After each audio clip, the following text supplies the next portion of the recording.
I'm just realizing how bad my handwriting is if I write fast. Same, like this dude. looks like shit, dude. Same. I know how it is. I can barely read my shit. I mean, I'm a server, so I would do this all the time, you know, like when you're like doing that. You're Where do you trying to serve? write fast.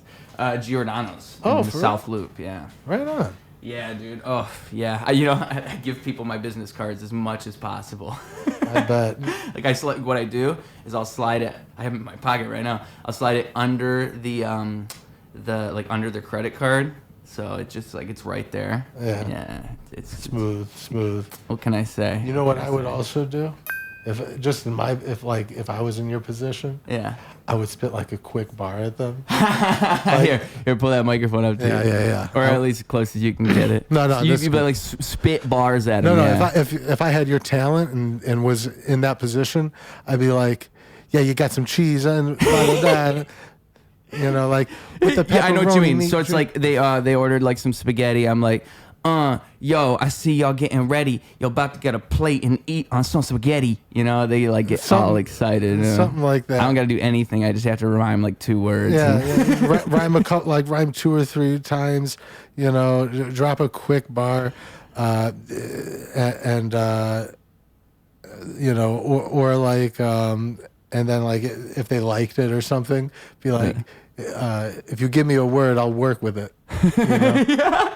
Yeah. And then blow their mind real quick. Put on your little show. You got my professional mind blower shirt on. Professional mind blower shirt on. Yeah. And not only will I bet you it'll get you a little tip for being a nice little entertaining server. Yeah. But then also get yourself out there. Yeah, I never really thought about that because I put the card there, like I said, but I never really thought about like rapping at them. Because that'd be.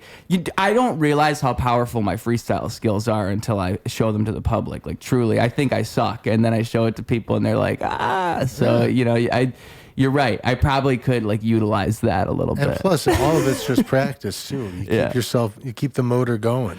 I know, but it's like I'm thinking of it like. I'm trying to be classy. I don't want to like overwhelm them. I don't want to divert their evening, right? I don't want to. I'm an expert server. I know how this works. Like you don't really want to talk to me, but you'll talk to me if you want to talk to me. Like I'm cool. I'm in and out. Yeah. So I just slide that card under there, like, hey, just by the way. Like, and half the time they don't even take the card, but when they do take the card, it's like, okay, like whatever. Yeah. It'll be like some guy, Irish guy, like from Ireland, and he takes the card, and it's spreading a little ruse out there, There you go. I mean, both of ways. I'm not telling you not to do it your way. I'm just saying, but you're right. Though. If I was in your position, I would be flexing. Yeah, flexing. That's exactly it. I could be flexing out there. I never really think about it because, like, what could you freestyle about pizza? Every interaction's an opportunity. Yeah, I got pizza. I'ma eat ya. I got all these people on my features. Come near me, I delete ya. If you fight me, I'ma beat ya. Yeah, I can see what you're saying, dude. It'd be pretty easy. Yeah, I could pull that off. You could easy. Wow, you're opening my mind right now. I should definitely throw a couple raps at some customers. Sometime. I mean, personally, whenever I'm chilling with some new people, I tell a little joke, I tell a little story. I try to share myself a little. Let them in on some poetry or something. Yeah. Yeah, no, that makes sense. Like I think first impressions. It's like you kind of have to like make an impression on somebody. I mean, it's a combination of that first impression and selling yourself, Yeah. You're your biggest commodity. Yeah. That's why I think I always try to go real big. That's why I got the business cards. I try to like literally hit them real quick. You inspired me to get my own, man. Dude, it's smart. I'm just upset that TikTok's gone for now because I put my TikTok on there and that was where all my popularity was. On the card? Yeah, my TikTok, handle and the QR code to get to it.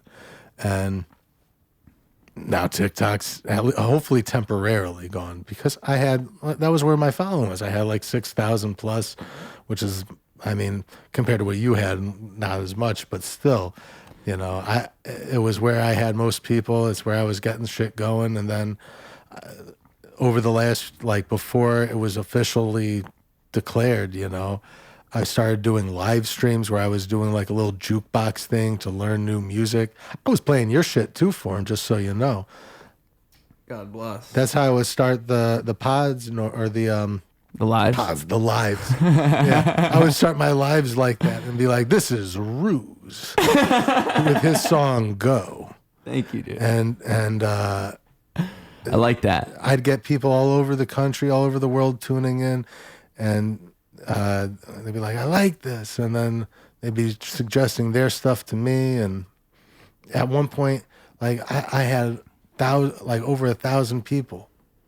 Yeah, dude, TikTok Live is different than like Instagram Live. And TikTok Live even used to be better. Like there was a point in time where I remember if you posted and you went live, like you could get a bunch of people as live viewers and your post would get a bunch of extra views. Like the amount of views it would normally get would go times 2 because you're live.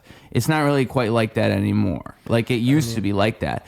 And I remember when they started to monetize the lives, because they didn't used to do that, but then they said like you can advertise your live, like you can go live and advertise, which I thought like, huh?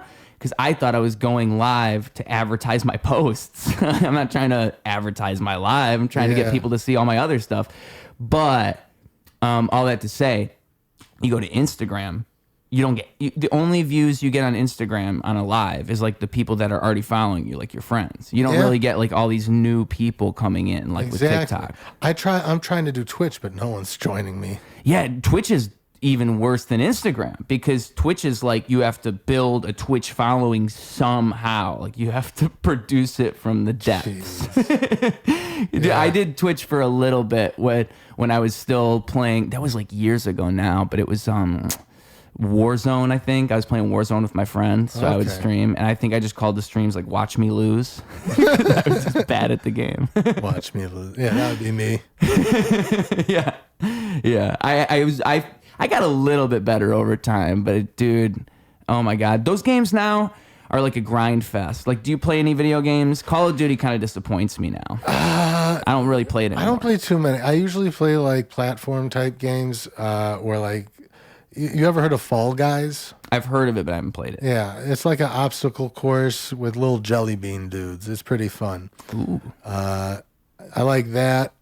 Dragon Ball Z Xenoverse 2 has been a big one for me. Tony Hawk Pro Skater 1 and 2, the remastered version. What else do I play?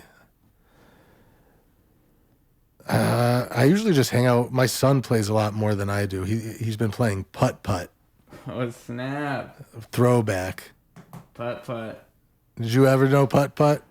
I think a little bit. Describe it to me. There's a little purple car. Yeah. And he would go on little adventures, like he'd go to the zoo and rescue the animals, or he'd travel through time and get his belongings back from the past and the future. No, I've never heard of this game. I was trying to look it up. I don't even see it there. It's a P-U-T-T. What console was this game on? So it was originally on CD-ROM for computers before consoles were really big. Oh, no, I know nothing about this. And then they put it on PS4 now. You could get it on the PS4 shop. A PC, like Or a a ROM PlayStation game, shop. like an old computer. Like an old CD-ROM computer game. Oh, there's a few For of those PC. games. There's a bunch of those There's games, weren't there? a bunch. That's what I used to play when I was a kid. Yeah. Wasn't Myst like one of the big ones? There's a game called Myst on an I don't island, remember with a Myst, puzzle but game. yeah, Doom was big. Yeah. We played Doom when I was a kid. We played. There was Elf Bowling. Elf Bowling, where you were, I think, Santa Claus, and you would bowl and try to knock down elves who would show their butt cheeks to you. Awesome. I know, right? Perfect for a kid. Perfect, dude. That's a good way to grow up. Yeah. Oh my God. That was a classic. Yeah. Elf Bowling. Bowling was big. There was I'm remembering like games on I remember there was at least games on the computer that I had as a kid. Like they came with a bunch of games. Like there was that game.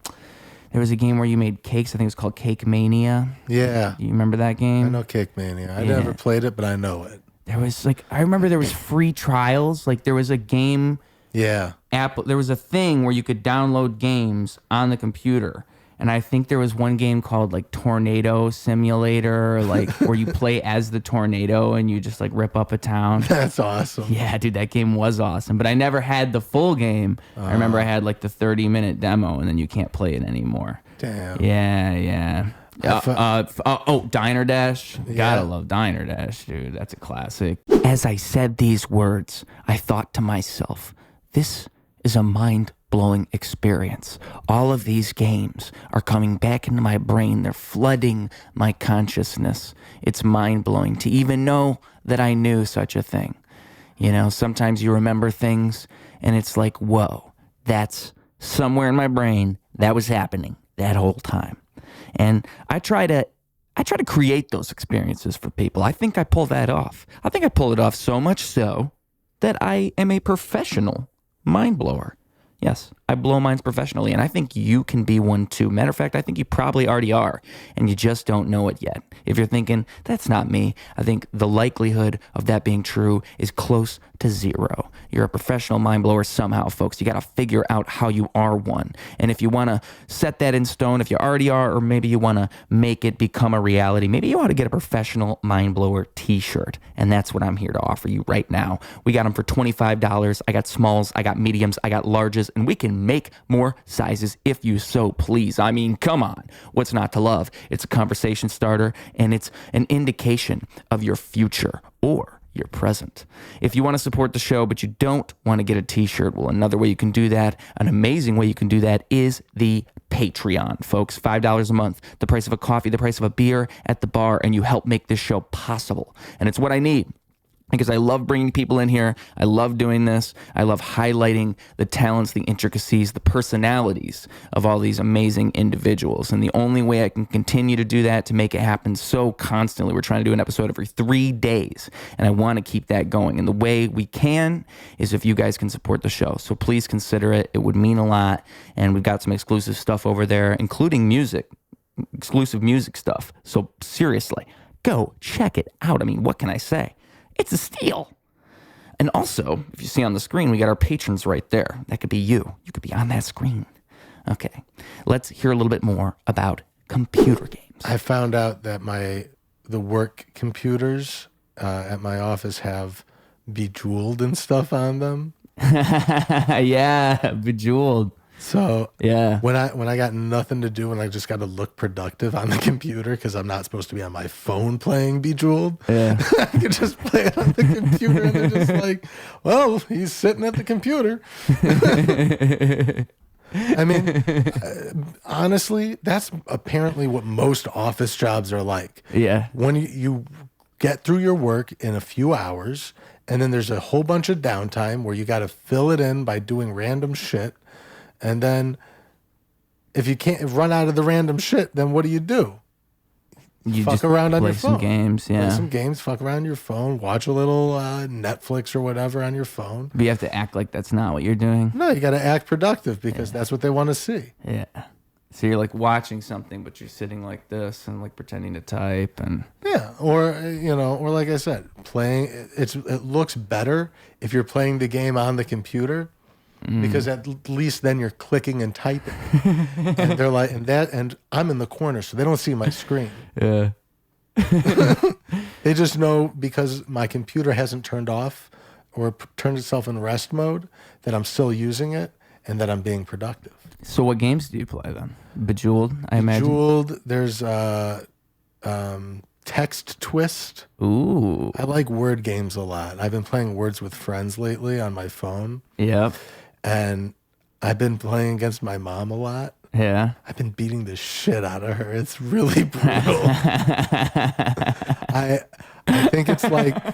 think right now it's like 31-5. Wow, really? Is she bad or are you good? She's good. My mom's good. I'm just better. See, she's like an average 300 to 400 pointer, and I'm like a 400 to 500 pointer. Okay.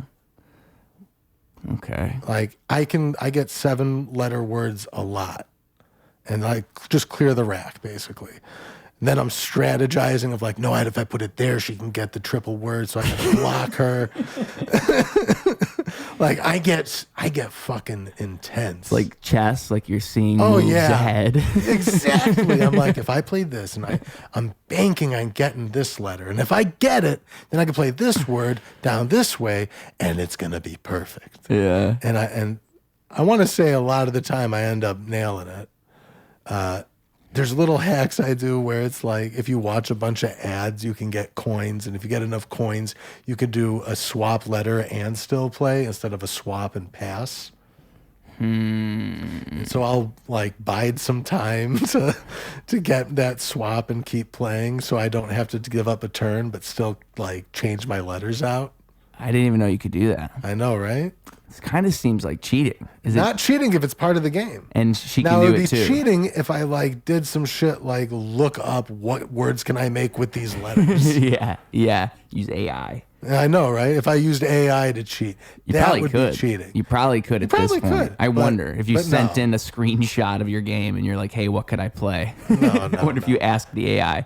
I wonder if it's smart enough to look Oh, at of that course. and get that right. I AI really is smart wonder. enough to make a bunch of words out of letters. But I mean, like, I don't know. Can it, if I showed it all the letters and I showed it a screenshot of the game and I said, "Hey, this is my circumstances. Give me the best possible combination of letters to get the most points." Like, I wonder if it could give you the absolute best play. Because like it can do that with chess, That's- but can yeah, it do it yeah, with yeah. fucking a word game? I really, really wonder. That would be true. That would be true. You probably I know- could get it to do I it. know that.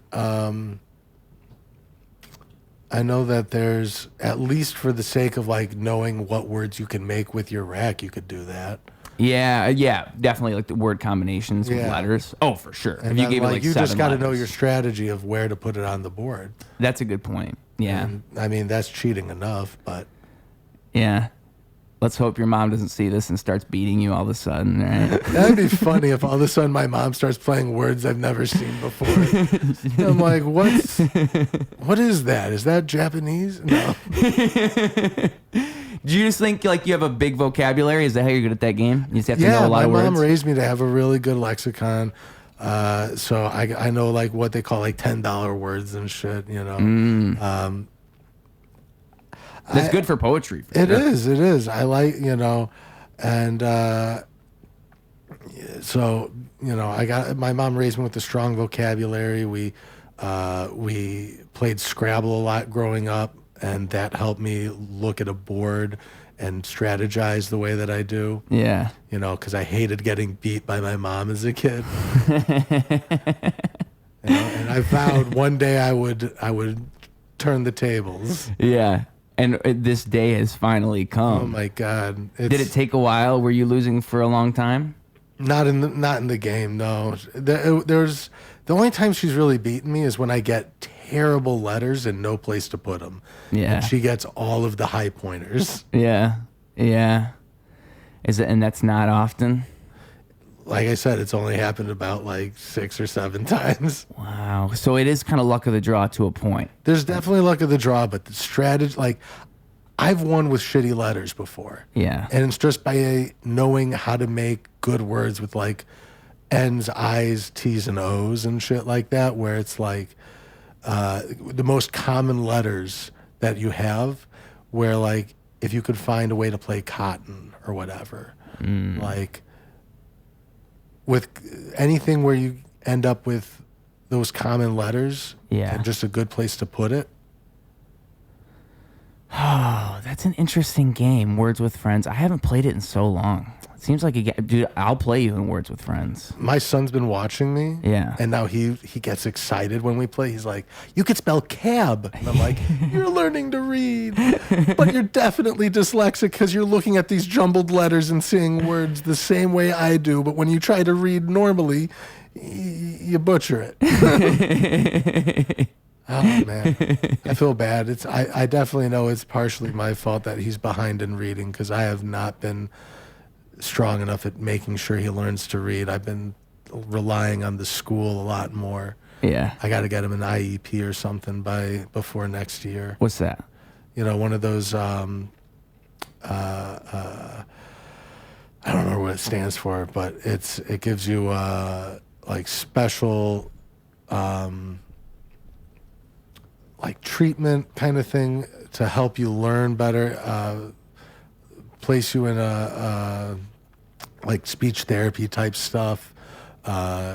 It gives you extra support, basically, and furthering your education so you can, like, because he's behind in reading, it would help him get ahead.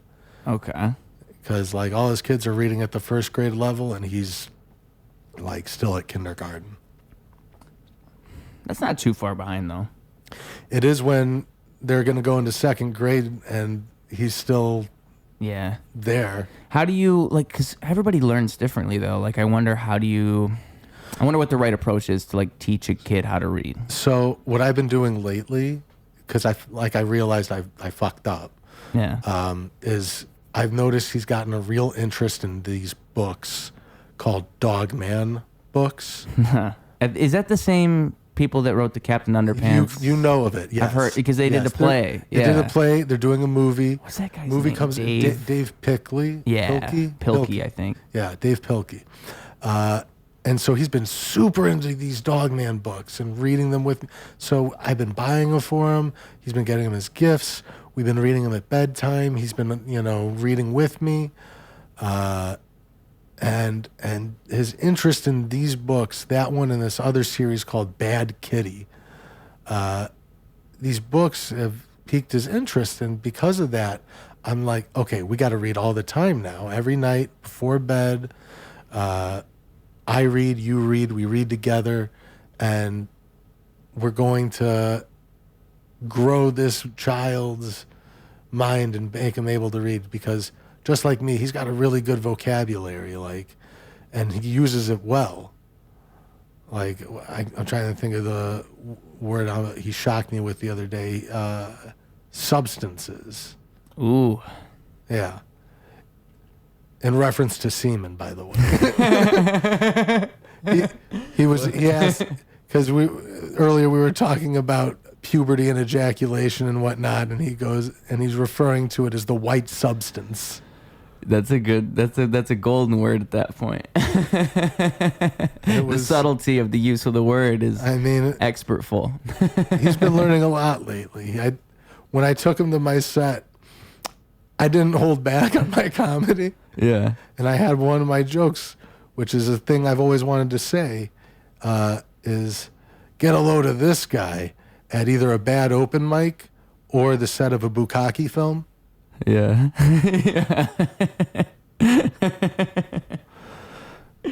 And then later he's like, Dad, what's Bukkake? And I'm like, I knew this was going to happen. And then I explained it, and he goes, why would anybody want to do that? And I'm like, so there's this thing called kinks and fetishes. Dad, what's that? And so I explained kinks and fetishes, and he goes, oh, so it could be like anything? And I'm like, yeah, some people even like sitting on balloons, and that's good enough for me. He's like, really? Sitting on balloons? Yeah. And I'm like, Ace, when you were like 3 years old, I found you on YouTube watching a very specific kink porn kind of thing, inflation porn, where they found like Sonic the Hedgehog characters and just blew them up like balloons, like inflated them until they were huge and then popped. And I'm like, what the fuck is he watching? I had to ban all of these channels and all this shit. I didn't know he was on regular YouTube. Yeah. You can find all kinds of things on regular YouTube. Oh my God. Yeah. That was the moment we found out about kids' YouTube. And now we've just got his channels pretty regulated. He watches aquarium and what's it called? Little ecosystem building stuff where terrariums. Oh, that's cool. So they have like these, like glass tanks, and they fill it with grass and bugs and little ecosystems, and show you how to like care for these small creatures and whatnot. He's learning about axolotls and mud skipper. And I'm so proud of the channels he's choosing, because it's almost all educational. Yeah. With the exception of a few like robot Roblox and Minecraft channels. Yeah, but that's cool. It's fine. They're fine. I check them out, and as annoying as the voices they may be, he enjoys them, and they don't do anything terrible. Yeah. I mean, dude, what exactly, when you say you found out about kids' YouTube, like when you took him off all that stuff, like, was it a bunch of stuff you were seeing him watching? Like, was it more than one thing? So he had found a playlist of this inflation porn, and had been watching these videos. That was really mainly it. It was a whole playlist, dude. It was a whole bunch playlist of it. of it. And I'm like, how does he keep finding these videos after I block the creator and all of that? And then it finds another one. And then I found out that he found the channel, or not the channel, the playlist, where it's different channels and all of that. And I'm like, God damn it. Okay. Inflation porn. I would have never even thought of that. Like, that's one of those fetishes you wouldn't even think of. You would never even come up with. We were talking earlier before the pod about all of the crazy porn that I had seen growing up. Yeah. And that was in the loop. Yeah. I wonder how many people have went that route. Like, just went all the way in and watched the craziest possible porn. Like, you're probably not alone, man. I know I'm not. It's got to be so many people. I mean, it really happened after seeing a few shock videos, and I'm like, what the fuck is out there? Yeah, you know what? It's so interesting because the internet became that. I don't even think it's that so much now. I think things have changed. It's a little more, it's sanitized, but in a different way. You can still see war stuff on Twitter, but that's it's not like back then where there were these shock sites and there were random places to go on the internet. I wonder how many people actually use other websites now, other than social media, because everything's there now. Do you remember the website Stumble Upon? Do you remember that website? I forgot about it. I think I heard of it, but I don't think I ever used it. It was a nice one because it probably still exists. I don't know. I don't think it does. But now I think about it, I think I heard something about it going away. But you would type it in, stumbleupon.com, you click it, and then you just click a button over and over and over again, and it would take you to different websites. And you would upvote them or downvote them, and you could put certain interests, so it would give you certain kinds of websites. I think I do recall that. It might still exist. Because it would be little weird meme sites and shit, right? Yeah, you would find so many things. I do, because there was one that I found that where it was called "Bury Me with My Money," where little guys would fall out of the sky and go and hit the ground and go, "Bury me with my money," and then another one would fall out the sky and hit the ground, "Bury me with my money," and it would just I think you'd click and they'd fall, and so you just rain little businessmen who want to be buried with their money. That's the whole website. That's the whole website. That's the best part. Is that's the only thing it exists people for. Would make that, and I don't know if people are still doing that these days. Probably and not. If they do, what's the traffic look like? Yeah, because you're right. Everybody's just on social media. It is weird. It's so different. Even Flash games. Flash games used to be a thing that people would play. Oh my God, my son's playing Flash games. Yeah, you can still find them now. Yeah. Yep, but it's not the same. They're not still making so many of them. It's probably the classics that he's playing, the ones from. I can't remember what it's called. Oh God, he was playing it today, and it's Splodunky or something I can't remember what it's called. Splodunky. I can't remember it's not Splodunky. I know that. I'm making that up. but it's this little singing thing where you drag and drop little things to these characters, and then it'll create a beat or whatever. It'll be la la la. Oh, I've heard of that game. Boom, yeah. And it's like a musical game. It is, yeah. And you make your own, and because he just wants to make his own little beats all the time, because he sees me doing it on GarageBand, and he's like, I want to do that too. So with your son doing stand up and with your son doing that, you must influence him a lot then. He wants to be like me in almost every way. He's my mini me. Yeah. And I don't blame him. I'm and I don't I understand why in every way. And I'm like the main male figure in his life to emulate. Of course, yeah, it's the natural state of being, right? Exactly. You got a dad and a mom, hopefully, and then they're your example of the universe. Like for your first however long, they're your example. That's how you get to understand things. Exactly. Because like I think everybody experiences that at least to an extent, like where they think their parents are like this super wise creature that knows everything as a child, and then you just grow up to realize, oh, they're just another human with flaws like everyone else. You have to realize at some point. and that's why I don't even try to hide that from my boy. I'm like, hey, we are going to we're going to be open about this. Like, it was a week or two ago. There was a movie night at his school, and I fucked it up. I didn't get him the ticket before they ran out. And he wanted to watch Lilo and Stitch with all his friends at school. Hell yeah. And I messed up. And so I'm emailing the school, I'm calling the school, I'm trying to get in contact with the right person to try to sneak him into the movie. And he couldn't get in. And I cried. I fucked up. He's going to be so upset. I get to school and pick him up. He's like, I cried today because I couldn't see the movie. And I'm like, I know, I cried too. I messed up and I made a big mistake and I didn't get the ticket on time and I'm so sorry. And he goes, will you get it next time? I said, of course. I'm going to be on it like white on rice. I'm going to get it next time. And he's like, okay. Can we have our own movie night? I said, of course we can have our own movie night.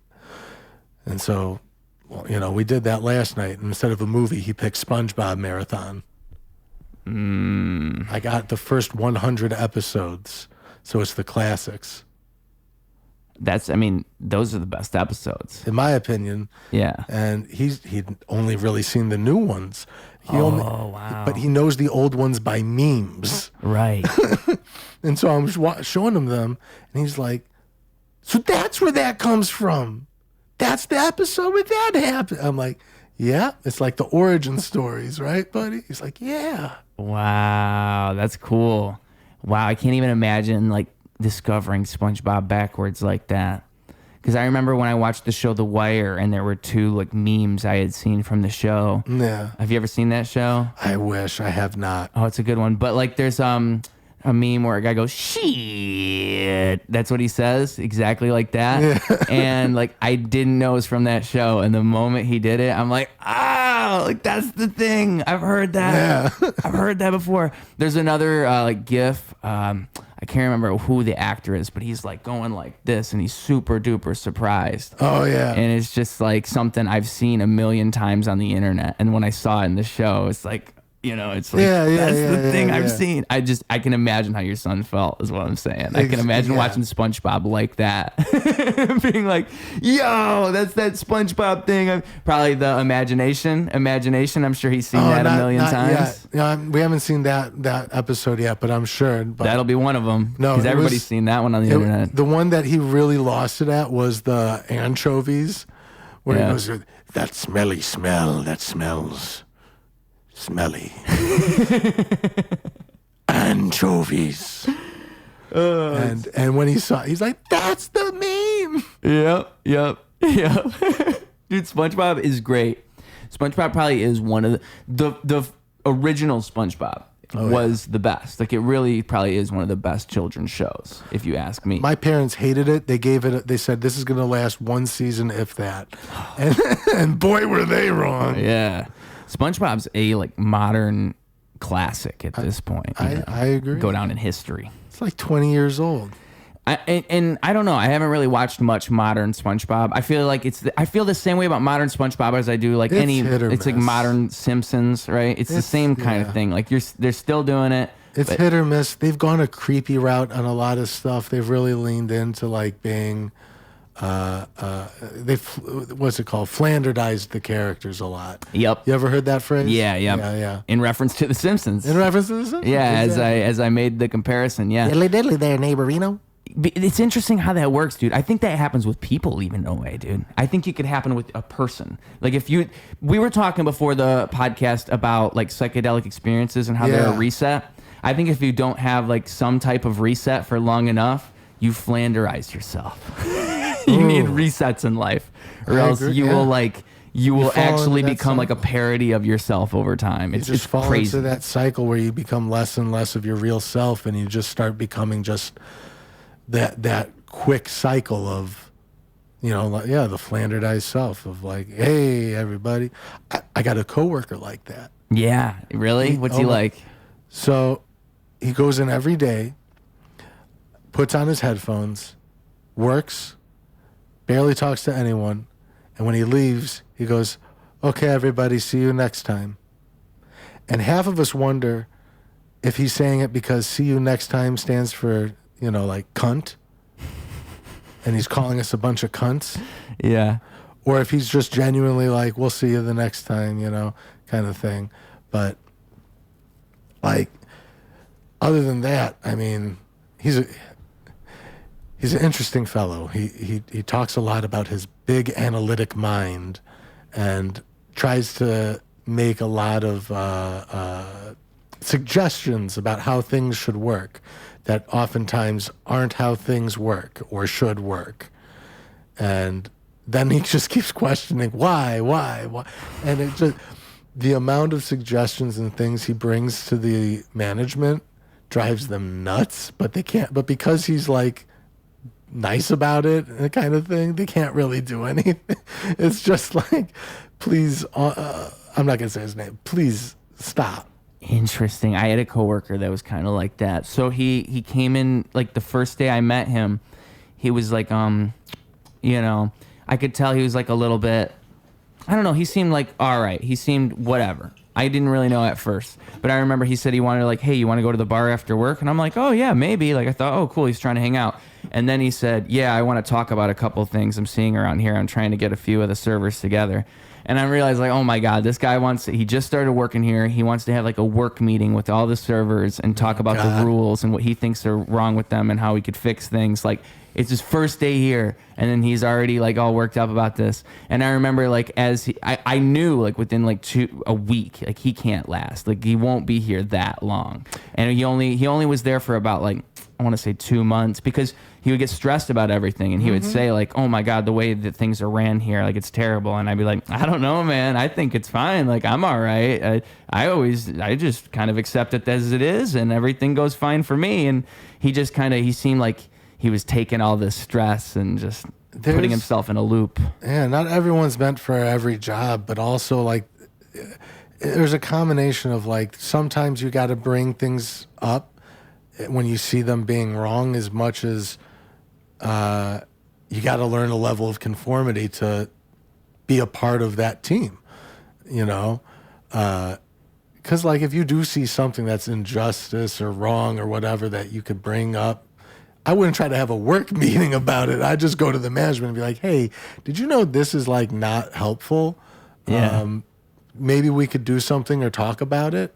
You know, trying to get all the servers together, be like, we got to band together and unionize. It's like, bro, this is Giordano's. I thought he wanted to hang out. I was excited too. I was like, oh, you want to chill? Like you just met me and you want to chill. And then it was always, I did get his YouTube channel right before he left. He does have a YouTube channel and you know, he's a nice guy. He's just, you know, some people just, I think, find problems in life, dude. Some people, I think it's kind of like you get I think you find what you're looking for, right? Oh, yeah. Whatever you're looking for, you will find somehow, some way. And that's something that happens to those guys. They just are always looking for it. And it's kind of, they must have it in themselves in a way. Like they must have this inner cycle of stress. And it just plays out into the world. I know when I get in my negative cycles, I find more negative things than positive for sure. Yeah, exactly. But yeah. I'm, you know, trying to get back into a positive mindset because I've just been hit with tragedy after tragedy this last few months. But, you know, 2025 off to a rough start, hopefully strong finish. Yeah. That's how you got to hope, right? Yeah. But no, I've had, in general, like it's definitely the psychedelics and stuff that helped me get to a positive mindset of where I am now. Because, you know, I got like a real tragic backstory shit. Oh, you know what? Before we started here, Yeah. you did tell me something we have to hit on this podcast. yeah. So you must be referring to boarding school. I did. So boarding school. That's how the I got tragedy there. of Ethan. Not exactly. How I got to boarding school is the tragedy. Boarding school was the turnaround point for the most part. Okay. So it all started in 3rd grade. The story begins. Yeah. 2nd grade, I had really built a good friendship with my peers at school, and I had just been like got confident in reading. Okay. And then my mom got into a fight with the principal and made me change schools. She goes, "How would you like to go to a school called King Lab?" And I go, "Okay, king, like royalty. Plush, purple, crowns. Yeah. King's Lab. What do you know about labs? Dexter's Lab. Okay. Things that go boom. Machines, chemicals. Okay. So I'll be like a scientist, a royal scientist. King Lab will be like royal science shit. Yes, I want to go to King Lab." I get there. It's Martin Luther King Lab School. And I'm like the only white kid there in my class. And I actually get bullied for being white. And I'm not making it up because they told me, this is because you're white. Yeah. So what kind of stuff would they say? I mean, it wasn't so much what they say as much as what they do. They'd push me off the playground. They'd wrap me up in the swings. One kid hit me in the face with a hockey stick and split my eye open. Oh my God. That's straight up assault. These kids brutalized me. Yeah. And the teachers weren't any better. Uh-huh. You know, They just kind of turn a blind eye. Not even. My 3rd grade teacher called me an ass in front of the whole class. Jesus Christ. The gym teacher, after I got my eye split open, said, "Damn it, boy, you're bleeding all over the fucking floor." Wow. Oh my God, dude. So, okay, and what is as a kid, how do you process all of that? I mean, just pure trauma. Yeah. Pure trauma. I'd Everybody. imagine. I mean, I was thankfully, you know, I didn't turn out racist from it. Yeah. But I did just fear change a lot, and I feared that I wasn't cool, and I didn't like myself anymore. And so when I changed schools again to this place called Roycemore, I lied about everything to sound cool. I wanted to be the coolest kid there so that everyone would like me. And by lying about everything, they all hated me. And then once again, the teacher sucked, bullied me. And so because I was so scared of what the next school would bring, I'm like, fuck it, I'm staying. Next year will be better. And the kids were still shitty to me. I made a couple friends. But then one of my friends turned on me because he realized it was cooler to be mean to me than it was to be my friend. Damn. I know, right? And so betrayal. I stayed at that school until middle of sophomore year. It was a small school, like 200 kids, pre-K through high school. Okay. So each class had between like 8 to 12 kids. And so everybody knew everybody, and if you fucked up, everybody knew. Okay. So everybody knew me as the kid that lied, that, was awkward, and, all that shit. And so I was held in that position until other awkward kids came to the school. Took that position over for you? No, and became my friends because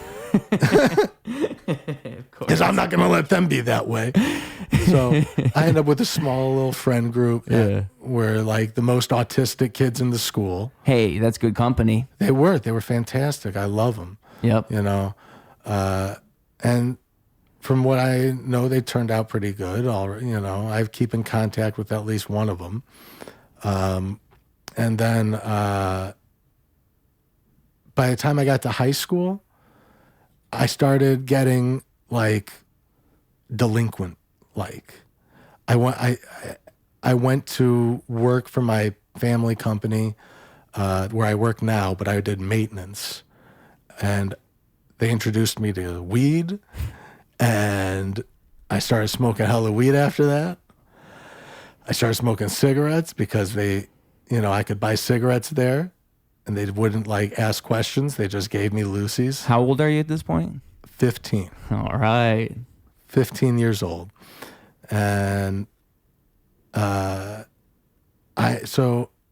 go back to school with about 2 ounces of weed, and I'm smoking through it. At 15? At 15. Damn. That's a lot for 15. Like, because when I was 15, I remember like a gram was like a mother load. Oh my God. No. I had a stocked weird up. perspective. So my theory was, I don't know when I'm going to see my friend again, so I'm going to stock up. I Yeah. don't know when I'm going to find another dealer again. I'm a stock up. Right. So I got as much as I could afford. And It's funny because that's me now. I got as much as I could afford, and I stashed it away. And I would roll a whole fuck ton of joints until I had like cigarette packs, just like 20 joints per pack, just filled it up like cigarettes. And then I went to school and got high. I would go across the street, smoke a joint, Yeah. go to school, and then, so this was my sophomore year when I started acting like this. And I would leave during my lunch. Wasn't allowed to leave the school, but I did anyway. Would walk to the corner store, smoke a joint on the way there, get some food, smoke a joint on the way back, get to class, pass out, wake up after Spanish and go to my next class and finish the day, whatnot. But I was blazed all the time, and then I started drinking at school, and then I started fighting all of my bullies. While drunk? Drunk and high, I just started fighting them. Anytime they picked on me, I just started fucking punching them, and I threw a kid down the stairs. Oh, boy. I broke a kid's nose. The tragedy comes full circle. I started getting The third movie where he gets revenge, and so I got kicked out of the school. Yeah, well, so you just got real violent and they kicked you out? Violent. No, they didn't kick me out for the violence. No? They kicked me out because I failed out. I got so many straight Fs because I stopped doing any work and I stopped doing anything because I didn't care about shit anymore. Oh, so they're just like, if you're not going to do this, we can't even have you. I didn't care about shit anymore. Huh. Was it a private school? It was. Okay. And so they kicked me out, and I went to public school. I ended up at Evanston Township High School, and that's where I became friends with Nabu. Okay. And and I ended up getting a lot more drugs, a lot more alcohol, and a lot more weed. even more than before? Way more. As they say now, I was crashing out. Yeah. Until I got kicked out of ETHS for being suicidal. Oh my gosh, it just continues. I went on an 11-day binge. Okay. Where I was snorting Adderall, drinking a whole bunch. Like I had a jug of gin that I was just filling water bottles up with and then drinking it like throughout the day. Yeah. I had Oxycontin, so I was on opioids. So, the uppers and downers. So I was like evened out, but not really because I was fucked up. Right.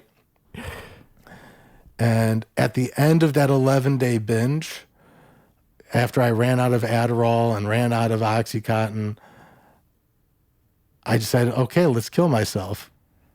Oh, boy. And after I failed, I went to my mom. I told her what happened, and she put me in inpatient. Okay. And that was my first time inpatient. And after that, Evanston Township was like, yeah, we can't have you. You're too dangerous to yourself, man. We can't look after you. We're sending you to a therapeutic day school, but we'll help you out through it. Okay. So I was still technically like, my diploma is under Evanston Township, even though I didn't graduate from Evanston Township. I went to this school called New Hope Academy. New Hope. Yeah, or as we called it there, No Hope. So it's not so nice. No. That place was fucked up. Just to illustrate kind of the fucked up thing about that place was there was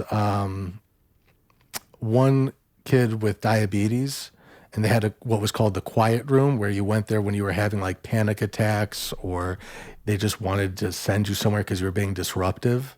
Okay. And she was in the panic room, and once you're in, or the panic room, the quiet room, and when you're in there, you're not allowed to leave until someone gets you. The door is locked from the inside. Ooh. So thanks. So you can't leave. Okay. Until they get you. And she was having a diabetic episode where she needed her insulin. Oh, no. And it took them hours. They needed an ambulance and everything. They fucked up. No one checked on her. Yep. And so that's to illustrate the kind of place that school was. And I ended up falling in love there with a girl who then... So I had a long distance girlfriend, and I cheated on the long distance girlfriend with this girl, which was my fuck up, because I'm like, oh boy, someone in person, someone I could actually touch. This is great. Yeah, I'm sure there's a lot of women with their husbands at war who can relate to you. You know, and so then this girl, after a few months, ended up cheating on me, which destroyed me. Yeah. And so I ended up going back to the psych ward. That was my third time back there. There was a middle time where a thing happened. I don't got to get into that part, but I ended up going back in the middle. And then at the end, she cheated on me. I was suicidal again. And at that point, my parents were like, "You've been here 3 times, and nothing's getting better. We need to make sure you're safe, and we need to make sure you go somewhere better. We're sending you to this place called Discovery Ranch," which was these places have like such odd New Hope, Discovery Ranch. Yeah. It's like it's all like supposed to sound so right? beautiful. And so it's kind of deceiving. There's no way Discovery Ranch is a paradise. There's no way. Not at all. But continue.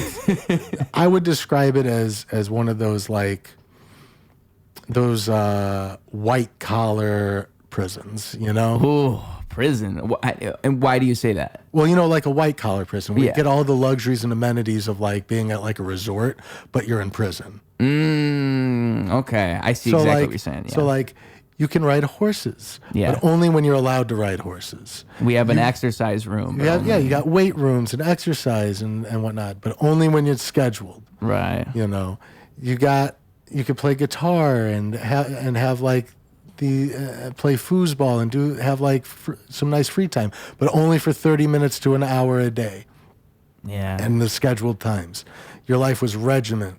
There's some movie, it's like the only movie I've ever really seen about that, where it was a few people that work. It's got the guy who played the lead singer of Queen. What if you know his name? Rami Malek. Yeah, He's in that movie, as well as Brie Larson. They're both in the movie. I just can't remember what the movie's called. Yeah. But they're working at a job like that, and it's a really good movie. It's just about like 3 people who are working with these troubled kids, and like that's what they're doing is they're trying to just give them, because dude, that'd be the most stressful job ever, to be the employee there, to fucking have to go in every day. Can you, like, it's not like working working at a normal school or a normal education place. Like all these Yeah. kids have their own individual problems. Like there's a reason they got there. Exactly. Yeah, And and for it's me, a it was chaos. like drugs and alcohol and suicidal behavior.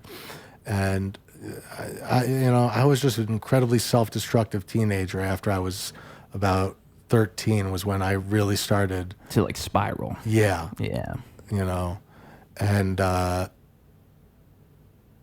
And basically, I get to this boarding school, and I'm instantly like, this is fucked. This is so fucked. I hate this. I'm suicidal again. And they're like, you have one chance to say I'm not suicidal, or you're going into isolation on your very first day. Jesus Christ, these people are like torturers. So I'm like, I will throw you in the room. Yeah, basically, it's like, we're going to give you a chance to change your mind so you don't get it, it doesn't start off really bad for you. Oh my God. And the reason why was because they were making me do push-ups, and I had just hurt my wrist. And I'm like, I couldn't do like that motion with my wrist. And like, you got to do it. If you don't do your push-ups, you can't do it. I'm out of shape. I don't work out. I was chubby and shit. I was about 185, 190 pounds. I was like 5'7". I hit a little growth spurt when I was there, grew 2 inches, and I thinned out because I was working out and exercising every day there. Yeah. And barely eating because all they served was rubbery chicken breast, where one side was completely covered in blackened pepper and the other side was barer than a baby's bottom. And it was boiled, so it's bouncy. Yeah. It was nuts. It would, and this cook would feed us this shit all the time, like at least once a day, either for lunch or for dinner. And it was the worst. You could either have that or the nasty salad bar. Okay. And I'm just like, can I please just get like a PB&J or something? And they're like, no. Absolutely not. No. And so, Dude. I would just go hungry a lot. Yeah, because like they're basically giving you inedible food and expecting you to eat it. Yeah. Wow. Dude, I learned that so if you you probably just had like really bad caretakers in there. Like these employees were probably just resentful and just taking it all out on you guys. Some oh of my them God, were. it sounds like a nightmare. Some of them were. Most of them cared a lot. The cook hated us. Okay. It was the cook that was really the one that resented us. And I understood why. She had large breasts, and a lot of the boys would holler at her. They'd be like, Chanel! When I'm out of here, we're going out, right, baby? And it's like, she's like, these fucking kids. Yeah. These fucking kids. How about the one making you do push-ups though? They're cool. No, that one was not cool. The one who told me that I had a second chance, he was cool. Okay. The woman who was like, do the push-ups now kind of thing, she ended up not being cool. Her name was Cindy. She would fuck around a lot. She would do like, we weren't allowed to be in our rooms without a staff member. And so we were getting ready in the morning, and she left the room and then said, everyone in the room has a penalty against them called a consequence, where you get like a check or whatever. And if you get enough, you have to do like, there's a thing where you spin a wheel, and whatever the wheel lands on is the chore or thing you have to do. Okay. And there's a small chance that you can get a piece of candy instead, or 30 minutes of free time. But it's like real narrow chance. Your big chance is like you're going to do a work project, like scoop shit out of the stalls, Wonderful. Exactly. Or you write an essay. And so she leaves the room and leaves all like 3 of us in there still changing, getting ready. And it's like, you 3 all got consequences. You're all in trouble. And I'm like, you left the fucking room. So what were the consequences? What'd she do? Well, like I said, you spin the wheel, and that's what That's what it is. They I called it a see. consequence. They had different levels of punishment. It started with a consequence. Okay. Well, it started with a warning, technically. Warning. Then it was a consequence. Where you spin that's where you spin the wheel, and whatever it lands on is the thing you got to do. The wheel of misfortune. That is actually what it was called. Really? Yeah. Of course it was, dude. That's hilarious. Yeah. So you spin the wheel of misfortune. That's great. And then They beat me to it. And some of us had realized that if you do a certain way of spinning it, you can make it land on the candy a lot more. Oh yeah, you guys are strategizing. We learned, and we shared that strategy with each other of like, if you do like a little spin and you do it reverse, it'll slow down at a different rate than if you do it like counterclockwise or whatever. It was like this whole system we had. Wow. But there was a lot of crazy shit that went down there that like I said, like a white collar prison like shit. Yeah. So like I ran an underground gambling ring. Hell yeah. What age now is this? I am 17 years old. All right. So I had a little underground gambling ring that we did sports betting on football nights because we were allowed to watch football. That was one of the approved things, and because the staff wanted to watch too. We'll allow it. Exactly. And so we'd make bets, and we'd have a pool. Okay. And we would gamble our nightly treat, which was usually a granola bar. And so I would have like a pot of granola bars, and whoever won, we would divvy out the granola bars to the winners. And so if you participate, you know, you got your chance of winning and whatnot. And I ended up like as the leader, I get my little cut. Wow. So you were like, wow, dude, you're a hustler. I was hustling a little bit. Yeah. With granola bars. I mean, that's what we had. That's the currency. That was the currency there. You know, prison, you have cigarettes. Boarding school, you got granola bars. That's crazy. Fucking gambling with granola bars. That's wild. So, and I imagine it would be like competitive a little bit, right? Oh You'd my probably have God, a real yeah. competitive. So people trying to eat. So it had to stop when one kid got pissed enough that he lost his granola, because he put in a lot. He had saved up his granola bars. He put a lot in. He put all his chips on the table. He put all his chips on the table because he knew that if he did, he'd get the big pot. Yeah. And that is so good. And it went bad for him. Somebody else got all his granola it went bars. bad for him. Yeah. And so he snitched. Oh no, and that's the end of the game? That was the end of the game. And I ended up in fucking trouble for it. Wow. They're like, who set this up? Yeah. Who did this? Yeah. So like I said, we had the different levels of punishment. The next level was POH, privileges on hold, where you don't get to do anything fun ever. You know, it's basically you do your work and you go straight to bed. It went after, because you had free time at night. Okay. Right before bed, and you don't get that free time anymore. So it would be shit like that. And then the next level was MC, mentor care, where you had to always be within an arm's reach of a staff. And when you weren't, you had to sit at a desk in the kitchen where everybody would just watch you sit at a desk.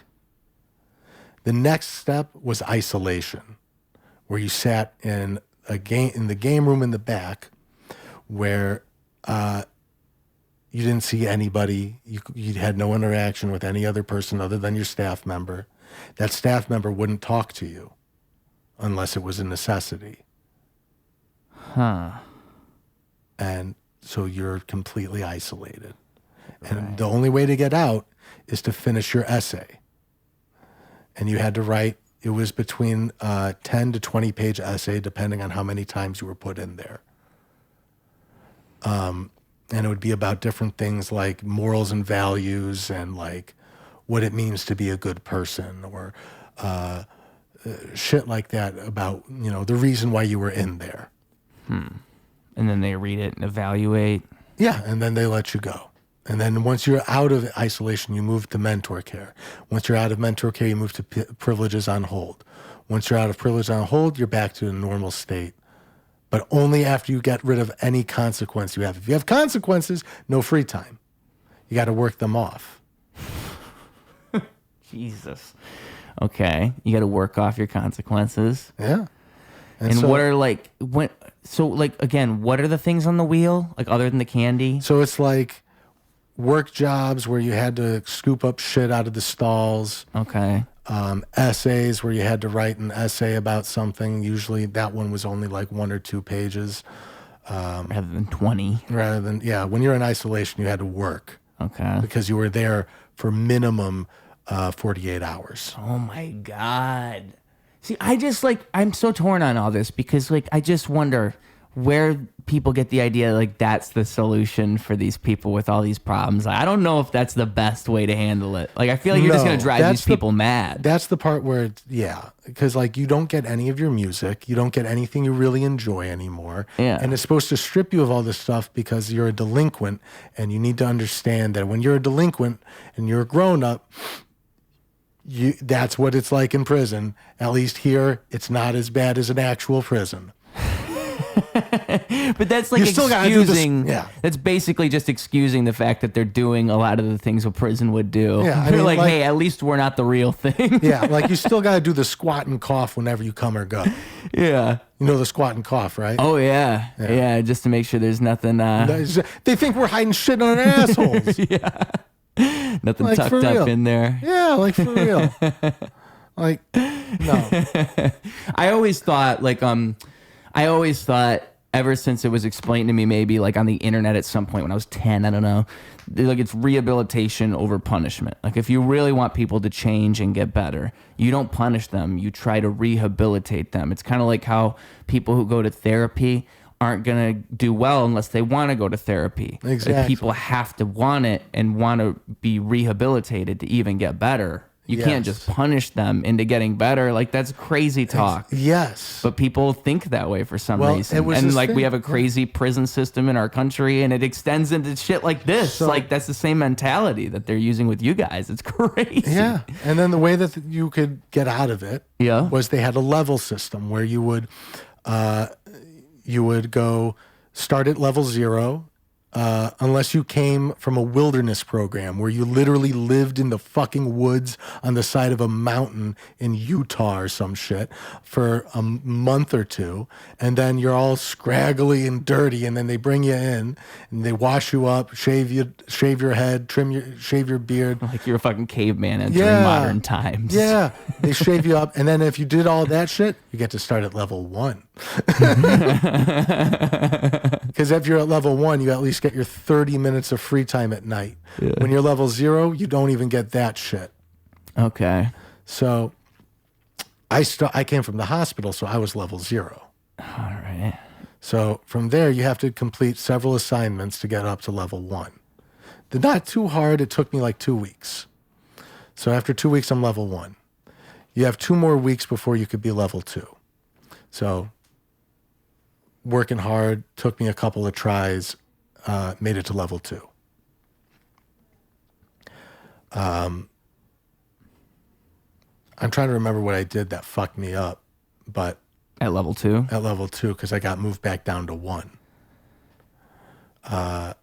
Dude, I couldn't handle this shit. If I was at this place, I could not handle that. No. It would drive me insane. I just know, just by the way this story is going. No. If they were fucking throwing me through levels, and I mean, be so fucking... Dude. So there was a lot of cool things, though. Yeah. That's the thing. We did ropes course stuff where you could climb and you know. So you're talking about a lot of the negatives right now, but there were positives. There were a lot of positives to it. You learned some good camaraderie with the boys you lived with. And you do actually develop connections with those people. My best friend is from there. Yeah. We've been best friends ever since. Trauma bond, Yeah, for real, though. I mean, that's a real thing. And then, but yeah, you had ropes activities. We'd have a lot of experiential things where we'd go out to like hike on mountains, rappel. We do rappelling. We did like tandem bicycle journeys through bike trails and stuff. We did cross country skiing, and we'd ride horses. We took care of baby cows, little calves. The calves were supposed to be a life lesson to us about how fragile life can be and how watching what is like perceived as your child die, because calves have a high mortality rate when they're taken away from their mothers like that. Okay. And they were like 2-day-old, 3-day-old calves. Wow. So we would start raising them literally from birth. And a lot of them would die. Wow. That is a great lesson, actually. But it's damn, that's brutal. It's so brutal. Yeah. Because you love these cows. Of course. And my first cow lived. My first cow lived until it made it to breeding place where he got to have a nice happy life as a bull. Yeah.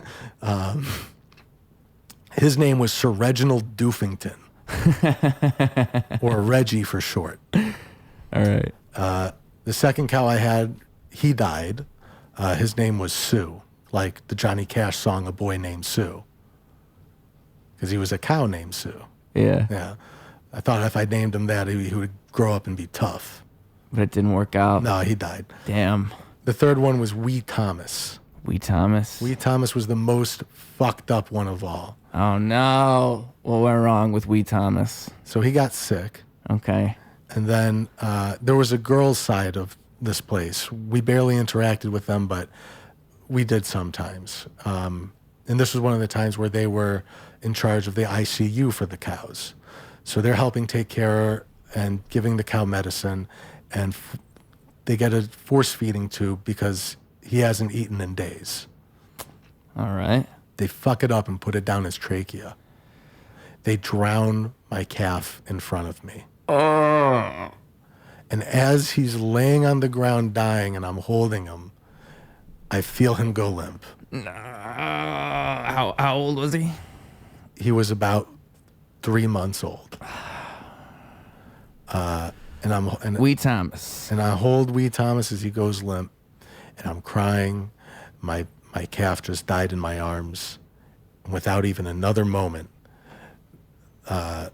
the cowboy, I think his name was Jim, who ran the program for that, says, "All right, put him in the wheelbarrow. Let's throw him in the dumpster." Put him in the wheelbarrow, take him out to this big blue dumpster filled with calf carcasses, yeet him in there, and then go back to doing the rest of the day. Damn, dude. Like I said, the trauma from this place, Yeah. it's fucked. That would fuck me up. Because it's So, like yeah. if you had like a pet that died, like any pet, and Yeah. they just all right, well, throw them away. Just right in front of you. When I was younger, I had a pit bull that would, I love that dog so much. Actually, her collar is right up there off camera. You can see it. Yeah. Her name was Bailey. It's in that frame up there on top of that. I see. But she was such a good dog. She's my first dog that I remember having, that I connected with. And I remember like I was like 12 and she would sleep in between my legs. Yeah. Like I would have my legs spread like this and she's laying right there in between my legs. My cat does that now, but Yeah. Bailey would do that then. My cat does that too. Yeah. It's a great thing to I love like, the burrow right snuggles. into there. I love the cat snuggles. It's great. Yeah, when your cat snuggles, it really is, because cats are good at it. They know how to shuffle in and get Yeah. comfy. But anyway, so my stepdad did not like this dog, and Oscar, the breed of dog that Oscar is, you may have seen him on this podcast before. He's not in the room right now, but he's a mountain feist, and it's like they're little squirrel hunting dogs. People mistake him for like he's gonna get bigger and become one of those. I always forget the name, dude. I always forget the name. But anyway, he's gonna get bigger and he's gonna become one of those. But he's not. He's a whippet. They say whippet. Oh, yeah. That's what they always think. But it's like a miniature version of that, like a little Okay. deer-looking thing. I'm trying to describe it for the people listening. Yeah. And so these dogs are little, they're dainty, especially when they're puppies. And so Bailey, being the dog that she is, she had killed kittens before. Okay, so kittens get born and then they're murdered at my house because Bailey gets a hold of the kittens and shakes them around. And I love Bailey so much, but she had that inner pit bull instinct that makes her murder things. And so that was what was happening. And we went to Florida. We go on a trip to Florida and we put her in a cage. And my sister was going to come over and check on things at the house just to make sure the dogs are fed and this and that, right? And so we're in Florida, and my sister gets there, and apparently there's blood all over the house, like blood, like an animal was dragged around. Oh, God. And this was right after puppies were born, the same breed as Oscar that I was describing. Yeah. So massacred the puppies, not kittens, but puppies this time. Oh, God. And so my stepdad decides to take her to get put down while we're still in Florida. So I never even said goodbye to this dog. Like, it was just like she committed murder and then he just put her down immediately. And I get home and that's like, oh, I guess I'm never going to see that dog again ever. Like, that was the last time. And that was, I think, one of the first times life like fucking punched me in the face. Animals are a good way to learn about like the cold reality of that, because happens quickly with animals. I mean, I have no idea that calves were like that. That's crazy that they instill that in you guys because it's a cold lesson to teach anybody. Damn. It is. It's fucked. But like I said, you know, they try to teach you this trauma or teach you this lesson through trauma to be like, look at what you're doing to your parents. Right, to like give you a sense of perspective, yeah. And it would be better if they actually explained it while they were doing that, and not like after. You know, I find out, right? You know, but you're supposed to infer that, But you know, they had other good things with the program. You know, like I said, their exercise regimen was really good. Like, once my wrist stopped hurting, it was fine. And back then I actually really enjoyed working out. I wish I still had the same mentality, but you have to like force yourself back in. I do. And it's because I don't have the same free schedule where it's like, now you're going to work out. I mean, dude, even like if you just bought some weights and just lift those up in the morning, you just like tiny little weights. You don't even need much. I'm about to get back into it because, you know, I'm no longer in my relationship, so I'm about to have a lot more free time, especially once my ex-wife will take my son back half the week. She got into an accident a while ago, and I've been soloing it for the last couple weeks. Hey, man, at least your son's getting that time with you, though, right? He gets a lot of time with me anyway, but regardless, I love it. I love hanging out with him. He honestly is like a best friend. The mini-me. Mini-me. He's a hype man, too. Yeah. You know, goofy little hype man. You know, never know what he's going to say next. Does he like working out? He does. But you could get him to help you. You could like, get him some weights. You could use some weights. You'd be like, let's work out together, son. Do some home exercise. Yeah. That would probably motivate you to do it. He'd be like, Dad, can we work out? It'll be easier once I move my girlfriend's stuff out of my apartment, because then there'll be a lot more space to exercise. Yeah. So much more room for activities. Look at all the room for activities here. I think that every time. Yeah, exactly. Because really, like, you move some shit around, you're like, whoa. Once I get my kid a loft bed, he's going to say the same thing. Yeah. Like the movie The Bunk Bed. Yeah. No, I'm going to get him a loft bed soon, but because right now he likes his mattress on the floor, but he's like, once it's done on the floor, I want it up high on a loft bed so I can have all the room on the floor. Nice. Like, absolutely. Let me save up, go to IKEA and get it. That's awesome, dude. That's awesome. A loft bed. What is that even like? Loft bed's not twin. It's not a twin bed though. What is a loft bed exactly? So I'm going to get it as a full size because he's got a full size mattress. Okay. But it's just like a bunk bed, except there's no bottom bunk. Oh, okay. That's what, yeah. So it's a bunk bed, but instead of 2 mattresses, it's just one on top. Exactly. Interesting. It's only a top bunk, and then below it, you could have like a desk. Oh, cool. Or like a little TV area, a little chill. But what if like you roll off in the middle of the, don't they have rails? Yeah. You can put rails up. Yeah. And plus, the full size, there's plenty of room. He's a little for now, but even if he gets bigger, that's why I got the full size. Dude, even as an adult, that would be a great like thing for utility. You could for an apartment, you use that room. There's so much space you'd be able to have. As a kid, you're small enough to where it's easy to do. Yeah. Absolutely. It's great space management. Yeah. So you already have your eye on one? Like you know what you're gonna buy or no? Not yet, but I'm gonna do some shopping soon. I'm about to be able to have a little more money saved, I'm sure. And hopefully I'll be able to save up enough to get him a loft bed sooner than later. Otherwise, I might ask his grandparents for some help. Yeah. But I want to clean everything out before I do that. Yeah, probably a good idea. Yeah. How does that go? Do you just give it all to her? Yeah, I'm going to box it up, give as much as I can to her that she can take. Hopefully sooner than later. But yeah, I'm going to be kind and let her take some time to do what she needs to. At least with the boxes, put it to the side. Yeah. I'm sure I'm sure it's just weird to even have that stuff sitting around at that point. Like you gotta kind of. What I was gonna say about exercising too is like if you're caught in like a rut, like if you're caught in a state of mind, I feel like exercise is one of those things where, for me at least, it helps me get my mind moving forward and like off of things. That's why I like it a lot. And just running or just walking. I used to, like, not even that long ago, like a year ago, I was going running almost a couple times a week. And because there's a gym at my office, and I would, before I'd go home, I'd do like an hour of running.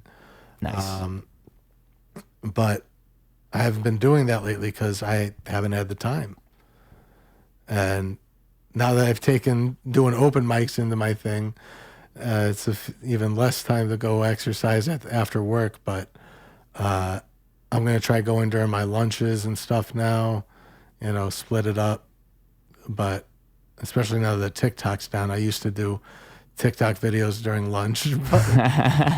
Gotta find something else. Yeah. Yeah, I mean, you know what I wonder with that TikTok thing is I wonder if people will just migrate over to Instagram and YouTube for a little bit. I don't think they're going to do that. I think everyone's going to RedNote. You think so? I've gone to RedNote. I've started learning Mandarin already. I don't trust it, dude. I feel like it's like a social experiment. Like they came up with something. It's been around, and you know what's fun about it is there's a lot of people learning how we've been fed so much propaganda about China that just isn't true. Right. And how many people in China are learning that all the propaganda they've been fed about America is 100% true. Well, other countries probably all look. That's the thing you don't realize as an American is that other countries look at us and they're just like, oh my God, those guys are crazy. Like everybody's thinking that. We just think it's like the normal state of mind. It's not, we don't realize how off the rails we are. It's not just that, because there's two perspectives of like, oh my God, they're fucking crazy. They're shooting at each other all the time. Yeah. And then there's the mentality of, wow, America's the greatest country ever. Yeah. You either have this all or nothing kind of thing. I don't think there's anyone who's like just kind of neutral. Yeah. There probably are. I can't just say no one's neutral, but I feel like the more people, it's a polarized thing. Yeah, it is definitely like most things, right? You have to find good and evil and a good guy and a bad guy and everything's got. I think the reality is it's way more gray than anything for everything in life. But and I'm sure with social media now, a lot more people are aware that it's more so we have a shitty government more than shitty citizens. Yeah. Yeah. Which, but the thing is, like, what's so interesting about it is that that's the whole point of America. It's so funny. Like, when they founded America, they were trying to say, like, hey, let's make a country where you can't get overrun by shitty people. Let's do our very best. And then slowly it's just not working out. For the people, by the people. Not anymore. For the companies, for the companies. Yeah. And it makes you, it's interesting, dude, because it makes you wonder, like, what do you think, like, the solution is? Like, do you think you just have to cap things off? Like, you have to, how the fuck do you stop? Because, like, I think capitalism is good, but the problem is the scale is tipped so hard. We have, like, a version of capitalism that can't work. Like, it just went over the rails. I feel like what they have going in China, I don't know if I'd call it total socialism or whatnot, because they do have like some capitalist things going on and whatnot. But in China, it's not the same. Where like I feel like the way that capitalism has gone is incentivized greed more than anything, because it's in America in general, because it's an unstable system of growth where under a system of capitalism you have to do better than last year. Yeah. Otherwise, you're not growing. Even if the economy is going downward, you have to be going upward. No matter what, you have to grow. Yeah. As a capitalist structure, you have to grow. And that's unsustainable. Things peak. Right. It literally doesn't exist. Yeah. You have. I mean, it's like how if you were in like a stock market call, they're never going to say anything bad. They're only going to say reasons you should invest more money into this company. There's peaks and valleys, and you have to be able to be okay through both. Yeah. And that's where a government that takes care of its people, rather than just says you need to pull yourself up and profit, that's where it comes down. That's the socialism aspect. Yeah. Where capitalism is literally like you have to do it yourself, self-made. But socialism says we're going to make sure that you don't suffer. Yeah, I mean, healthcare is like the thing is, like, healthcare has always been a big one, but it's just like the craziest thing about healthcare, housing and healthcare. Yeah, those are big ones. Yeah, food, and then you see your country give money away to other countries. Yeah, that's the part that just rubs it all in your face. Food instability, you know, and it's not that expensive to the things you just listed.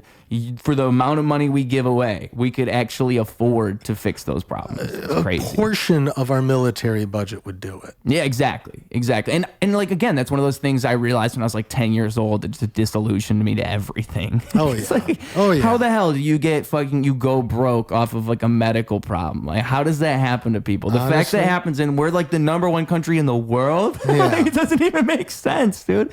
How could that be possible in a universe that exists? You would imagine that would probably be something they would work on. Yeah, but it's like, the problem is too, it's so divisive, like you said before. Like, you can't convince people who are so far, because they trick you into thinking it's left and right, it's these guys versus these guys. And if people believe that, then you think in this binary way and you fall into those patterns. And it's truly, it's gray area. That's not real, that one versus the other. It's all a gray area. I feel like it's really good that the more we all interact on RedNote, the more people are realizing that we're all just people.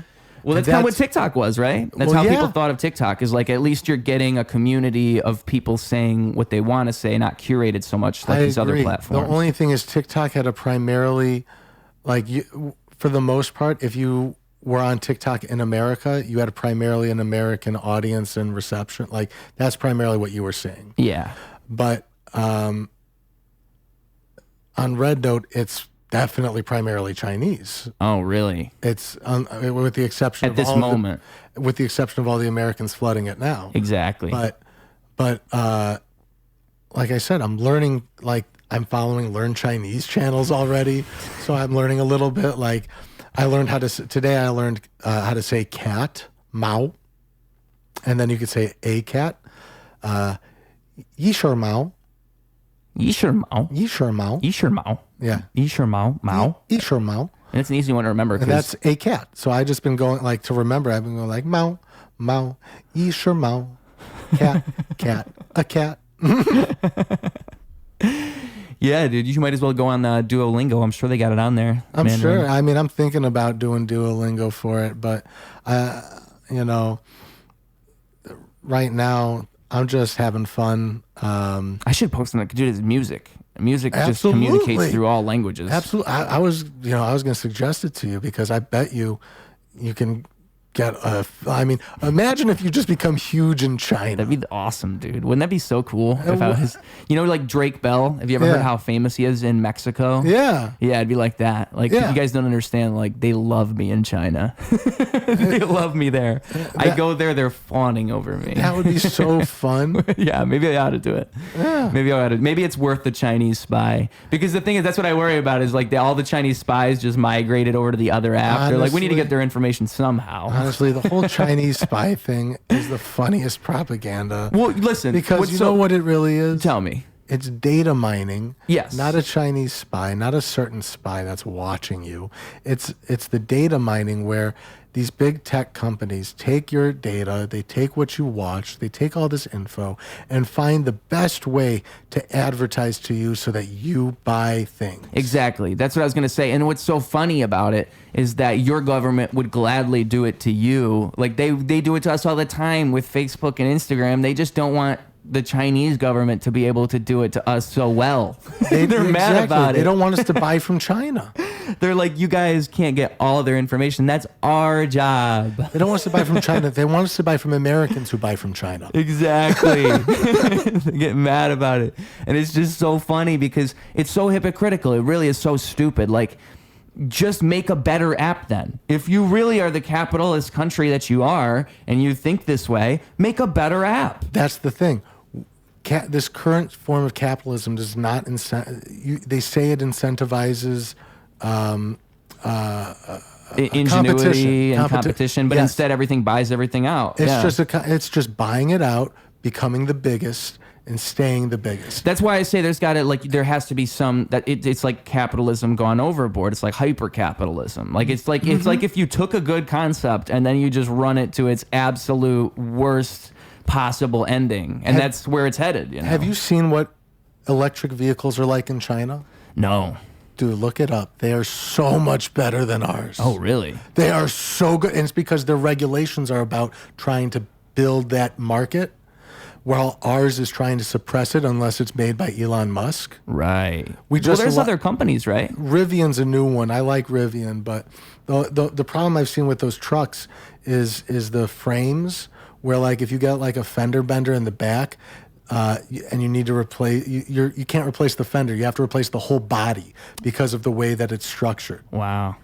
And it's little things like that where it's like, you could have made it different, but instead you made this expensive truck more expensive to repair if need be. Yeah.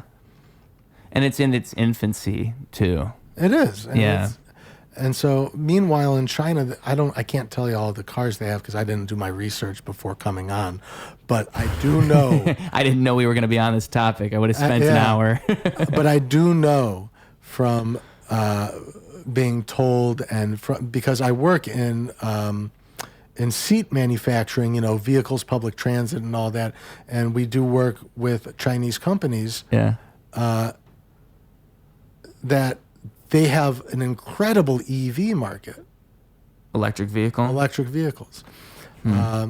And they kick our ass in it.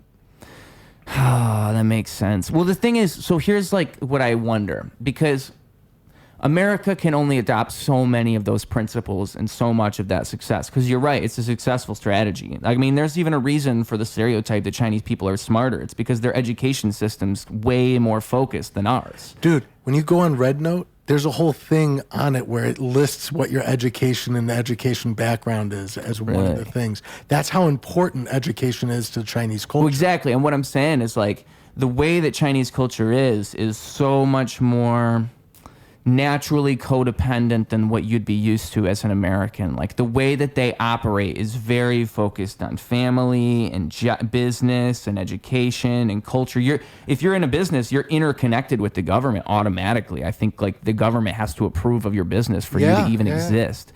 So it's just, I wonder like how much of that we can really even adopt, because you're right. Some of those principles America definitely probably needs. I mean, honestly, we could definitely swing a little bit. We still, even in America, you still need a business license, which is the same concept. Yeah, it is. Yeah. So it's not too, like, there's things that are not too different, but it's still, the things that are beneficial is what we should take. Exactly. because like one of the things, like I said before, healthcare is a big one. The thing that I've started doing, because fuck capitalism, is I've just stopped paying my healthcare bills. Yeah. You know, I think I got like 4,000 in medical debt, but they just keep sending me like email and shit saying pay it.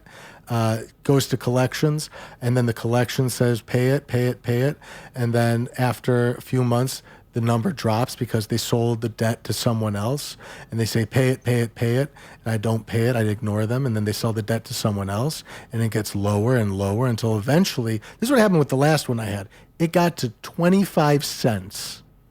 They literally sent me a collection notice for 25 cents. And I said, fuck you, I'm not paying this. And then it went away.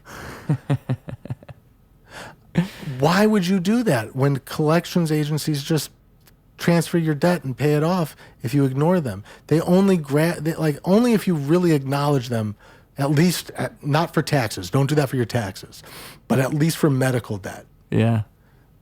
If they don't have your Social Security type shit, there's really not much they can do.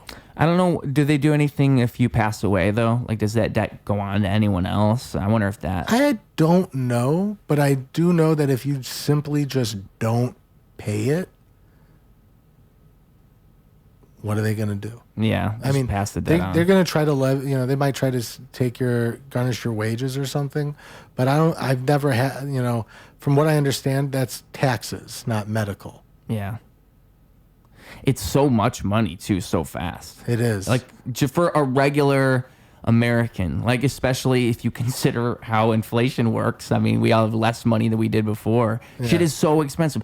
You would be paying $1,000 to go to the hospital one time, like that expensive. Yeah, it's crazy. I mean, that's why I have my medical debt now. I got into my car accident in May, and I'm just fuck it. I'm not paying it. Yeah, it'll destroy you. Like if you not only are you going through a traumatic experience and your life has changed, but also you owe all this money to the hospital.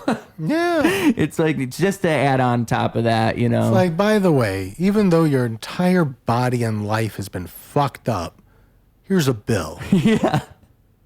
Good old America, man. We need this paid soon. Yeah. That's what's so crazy about it is, again, like you're built on these principles of building people up and making everybody their best possible self so you can pursue that American dream, that liberty, the pursuit of happiness. And then what happens? You just saddle them with debt instead, and you make college super expensive, and you make medical debt super expensive. Everything just gets more expensive because capitalism incentivizes inflation too. Yeah, you're right. I mean, well, how so?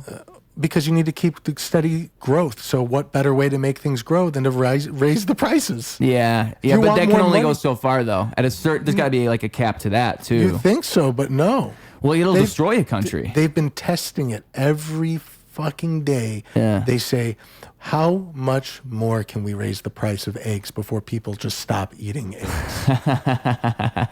I bet you could go a couple more dollars higher. I bet there's still some wiggle room. It's beyond crazy. And you see it everywhere with entertainment too. Concert tickets. Do you know how expensive concert tickets are now for like good bands? Like Aragon Ballroom tickets? And it used to be so much less. Like you could pay probably $100 for a good ticket at a concert back 20 years ago. Now for the same ticket, you're going to pay $350, $400. At least. I mean, $30 shows are $100 shows. Yep. $50 shows or $200 shows. Yeah. It's the inflation's gone so much, and a lot of it is just because Live Nation Ticketmaster needs their cut. Yep. Again, it's like some gigantic company swoops in and they just want to keep on increasing the amount of money they can make to show that they are making more money. And I feel like a lot of these places are like locked into these deals because of the name brand, but if they just sold it through their own website now, because I feel like they would do just fine. Yeah. I could be wrong, but I feel like if like Bottom Lounge sold Bottom Lounge tickets, I'm pretty sure they do. Like the way that they do, because that's how you get like $30 tickets. It has to be gamified somehow, though. It's probably like there's probably a reason for it. Like if you're a company that gets big enough, and you start to compete with Ticketmaster, they just offer you an offer you can't refuse. That's the whole idea. We're going to offer you $10 million to sell us your ticket company. Yeah. And you'll be set for life. Well, and then we mean, just buy out all the competition. And not then even having a ticket company, but just being a venue that distributes their own tickets. Oh, yeah, that's the only way, right? Yeah. Like if we went back to that. You can do it too. Yeah, any venue can do that. Yeah. But people are just so set with it, dude, that you type it in on Google and you see the event and you'll see I know I'll see comedians do that where they'll have a show going on and they'll say buy it from our website or buy it from this website, don't buy it anywhere else. Like if you're smart enough to notice it, you'll do it because you're actually helping your fans if you let them know. Exactly. I want to see Gavin Dance in May. Okay. They're my favorite band. That concert is minimum $100+. Growing up, that was a $15 to $20 show. Yeah. I used to see them regularly. At most, like it would House of Blues, $45 ticket kind of thing. Always within reason. Now they've gotten so big, they're playing Aragon Ballroom and it's like $100+ a ticket. And, I wanted to do the meet and greet, but that sold out before I could get one. But, because that would be a nice birthday present to myself. But, sold out, couldn't get it. But how much was that? Did you know? Like $350, $360. It's not too much more. I guess it is. It's like 3.5 times as much. Yeah, but... to get all this stuff, to get all of the, the merch and the swag, and then you hang out with your favorite band for a minute. Yeah. To me, that would be worth it as a present. I'm turning 33, and that's an important birthday for me because it's, 3-3, and my favorite basketball player growing up was Scottie Pippen. Scottie Pippen. 33. So 33 has been a significant number to me. And so I made sure to tell myself when I turn 33, I'm going to do it up. When is this exactly? My birthday's May 1st. May 1st. So month of May, I got to do it up. Yeah, the whole month. Basically, you're 33, the 33 month, the 33 birthday month. Exactly. I mean, I'm going to do it up the whole year. But that's nice to have your birthday on the 1st, though. It does kind of like set the month off, right? It does. It does. Don't got to wait too long once the month starts. Yeah, exactly. It's like the month changes and then you punch that month in the face. Yeah, I love going to shows. I'm going to see Deftones. I was going to say, you go to a lot of concerts, right? I do go to a lot of concerts. I'm going to see Deftones in March. Deftones, nice. United Center, yeah. I'm so excited they got a stadium tour, and Fleshwater is opening. I love Fleshwater. It's that nice shoegaze metal. I haven't heard it. Definitely should check it out. It's pretty good shit to me.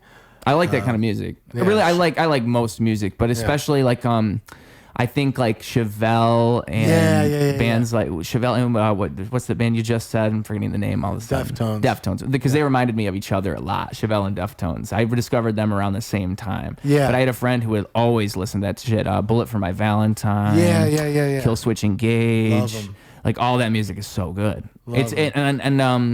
It's still out there. You just gotta be looking for it. Yeah. I imagine it's the type of shit that we're talking about right now. Oh yeah. Like that. Is that what the other band is? The opener or because shoegaze metal? I don't know what shoegaze quite is. Shoegaze is like the same as Deftones. Deftones would be considered shoegaze. Oh, that would be. Okay. Yeah. So what does shoegaze mean exactly? So shoegaze is where you use a lot of distortion pedals and it's kind of got that ambient vibe to it. To me, it's almost like it makes it a little more psychedelic. Yes. And they call it shoegaze because the guitarist is constantly looking at their shoes because they're changing pedals. Oh, wow, really? Well, that's an easy way to remember. Yeah. Wow. It makes sense, though. Exactly. It's very stylistic, that music is. Yeah. But yeah, a lot of shows. I've started taking my son to a lot of concerts. Yeah. His first show when he was 4 years old, I took him to see GWAR. GWAR. That's right, GWAR. I prepped him for it. I'm like, all right, so this, because he loved listening to it in the car. There was a GWAR album that had just come out. I was listening to it. He goes, I like this. I'm like, this is GWAR.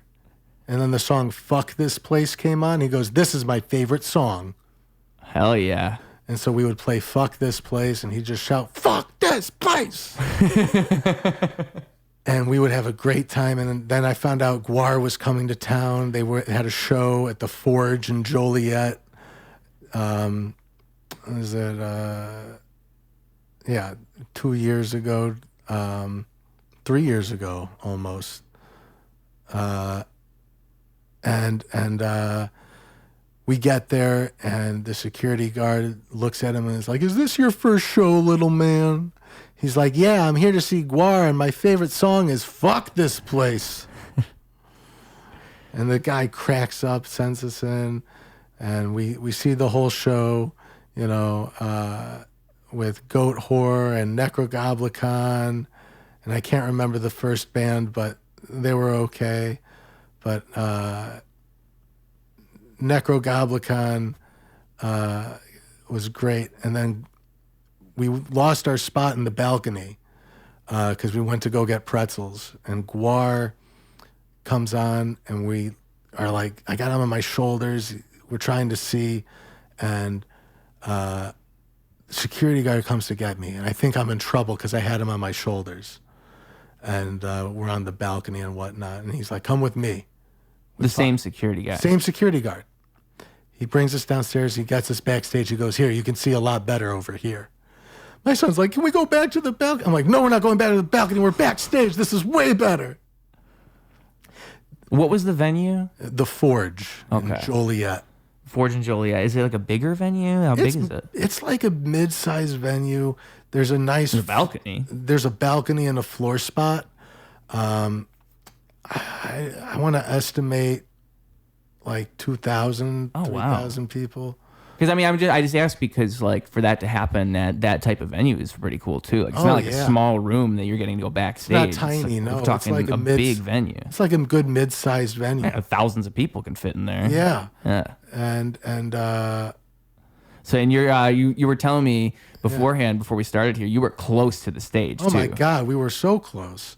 And they're spraying blood everywhere. Yeah. If you guys don't know who GWAR is, like, so this is the thing. If you're just listening to this story, you don't quite know what GWAR is. Like, I don't think you'd understand what like the experience would be of like your first concert ever being GWAR. Like, I feel the bar is high. The bar is so high. Once you saw that, nothing will compare. It's a whole performance. One of the first things they did was they brought Joe Biden out on stage, a guy in a Joe Biden costume. Yeah. Had him go, "No, hold on, we need to stop the show. There can be no more GWAR until we figure out what's going on, blah, blah, blah." And then they go like, "Fuck this guy." Take a big sword and decapitate Joe Biden, who then dances on stage with no head, spraying blood all over the audience. Followed by a Trump supporter guy who goes, "Where's the president? Where's the president?" And they go, "Sorry, we just killed him." They go, "Not that president, my president." And then they go, "Ugh." And then they slice his face off with the same sword, and he sprays blood everywhere. They do like an onstage simulated abortion and everything. It's all kinds of fucked up shit. And I explained it all to him before the show of what was going to happen. And he's like, "Okay." I'm like, "And because it's all fake and an act, that means that there's no reason to be scared. It's not real. It's all pretend." He goes, "Oh, okay." And he goes, "Do I have to get sprayed with the blood?" I'm like, "I'll stand in front of you so you don't. I'll make sure you don't." He got a little bit on him, but he was fine. Yeah. But yeah, he just didn't want to get wet. He understood it was just red food colored water. Oh, that is so good. Like, I imagine, I wouldn't even think about that. You would want to warn the kid beforehand, right? Like, hey, by the way, they're not cutting real heads off. No, it's all fake. And he knew it. It's like Power Rangers, but extreme. And he came out of that show going, "When are we going to see him again? Can we see him tomorrow?" I'm like, "Buddy, it might be a year or two." Yeah. But I've been tracking them. I'm making sure when they come back, we're going to see GWAR again. Well, even just like taking him to more concerts, though. Because like you can tell that he enjoyed that. I'm sure he'd enjoy other concerts. I've taken him to see Blink-182. Nice. That was a great show at United Center. It's cool they're even still touring. Yeah. No, that was like one of their comeback tours. And then I've taken him to see Skillet. They're a Christian metal band. He loved yeah. them. I don't know how he found them on like an anime music video, and then was like, "Dad, I love this band." And I'm like, "Okay, I used to listen to Skillet. You know they're Christian metal, right?" He's like, "I don't care." I'm like, "Okay, we're good." I take him to see. We drove to. You wouldn't Indiana. even know. They don't No, really sound like Christian metal. They do. Once you listen to the lyrics. Once you know. Yeah. Once you listen to the lyrics, it's like, yeah. But continue. Where else? We went to Indiana to see them. Oh, nice. Yeah. Yeah. It was like a 4-H fair and everything. It was fantastic. Was there other musicians or just them? It was just GWAR. Not GWAR, sorry, Skillet. Yeah. Just Skillet. And then what else did I take? I took him to see Idola. They're a post-hardcore band. Who else did I take him to see? I'm not going to remember everyone right now. I remember most. I think that might have been all. Chris Jericho is the Idola of rock and rolla. Yeah, man. No, taking him to Idola was great because we got right up in front, and it was at Bottom Lounge, and this is standing only. But because we were in front, we were at the barricades. They let him on the other side of the barricade so he could sit down on the ledge. Oh, wow. So he's the only one with a seat in the whole place who can Kid see. privileges. Kid privileges, right? He has like the front row fucking like best spot. He's been front row everything. Blink-182, we had a second row balcony, so perfect view to see everything. Yeah, like he's had an incredible concert experience so far. And I like, my mom used to take me to shows growing up. My first show, I think, was Papa Roach. Yeah. Right after Getting Away with Murder came out. And yeah, ever since then, I've loved live music. Yeah, I was going to say, like, why do you think you like going to concerts so much? Like, what is it about them? It's like a spiritual experience, man. Seeing somebody perform their craft. Like, even when I just see you do the open mics, there's something about an artist bearing their soul, performing their art, putting on, you know, what they've worked so hard to make and showing off what they can do. And then beyond that, the performance of it is so much fun.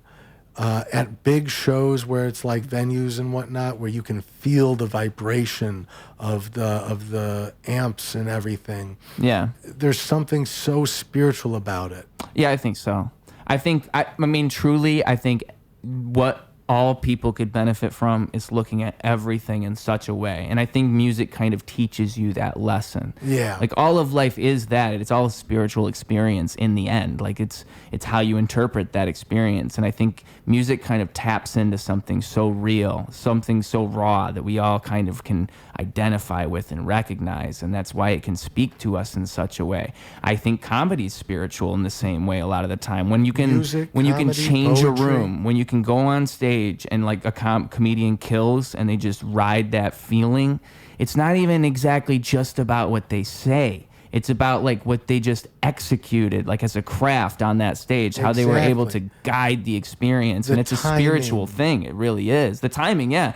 But it's all of it, all of those logical parts, all boiling down to one experience that if you can just learn to navigate that and feel more than you think, then you can just execute in such a way. That's how I think on stage. I'm not thinking about every single moment, no, I have to do this. I just feel it out, and then you do what you do. And I think when I see a performer do that, that's what blows me away. That's why I love that shit. Like any art form that allows you to do that. I think it really is cathartic for the performer and for the audience. That's the right word. It's cathartic. It's cathartic. It builds those endorphins and what's it? It's that rebirth we're talking about. Exactly.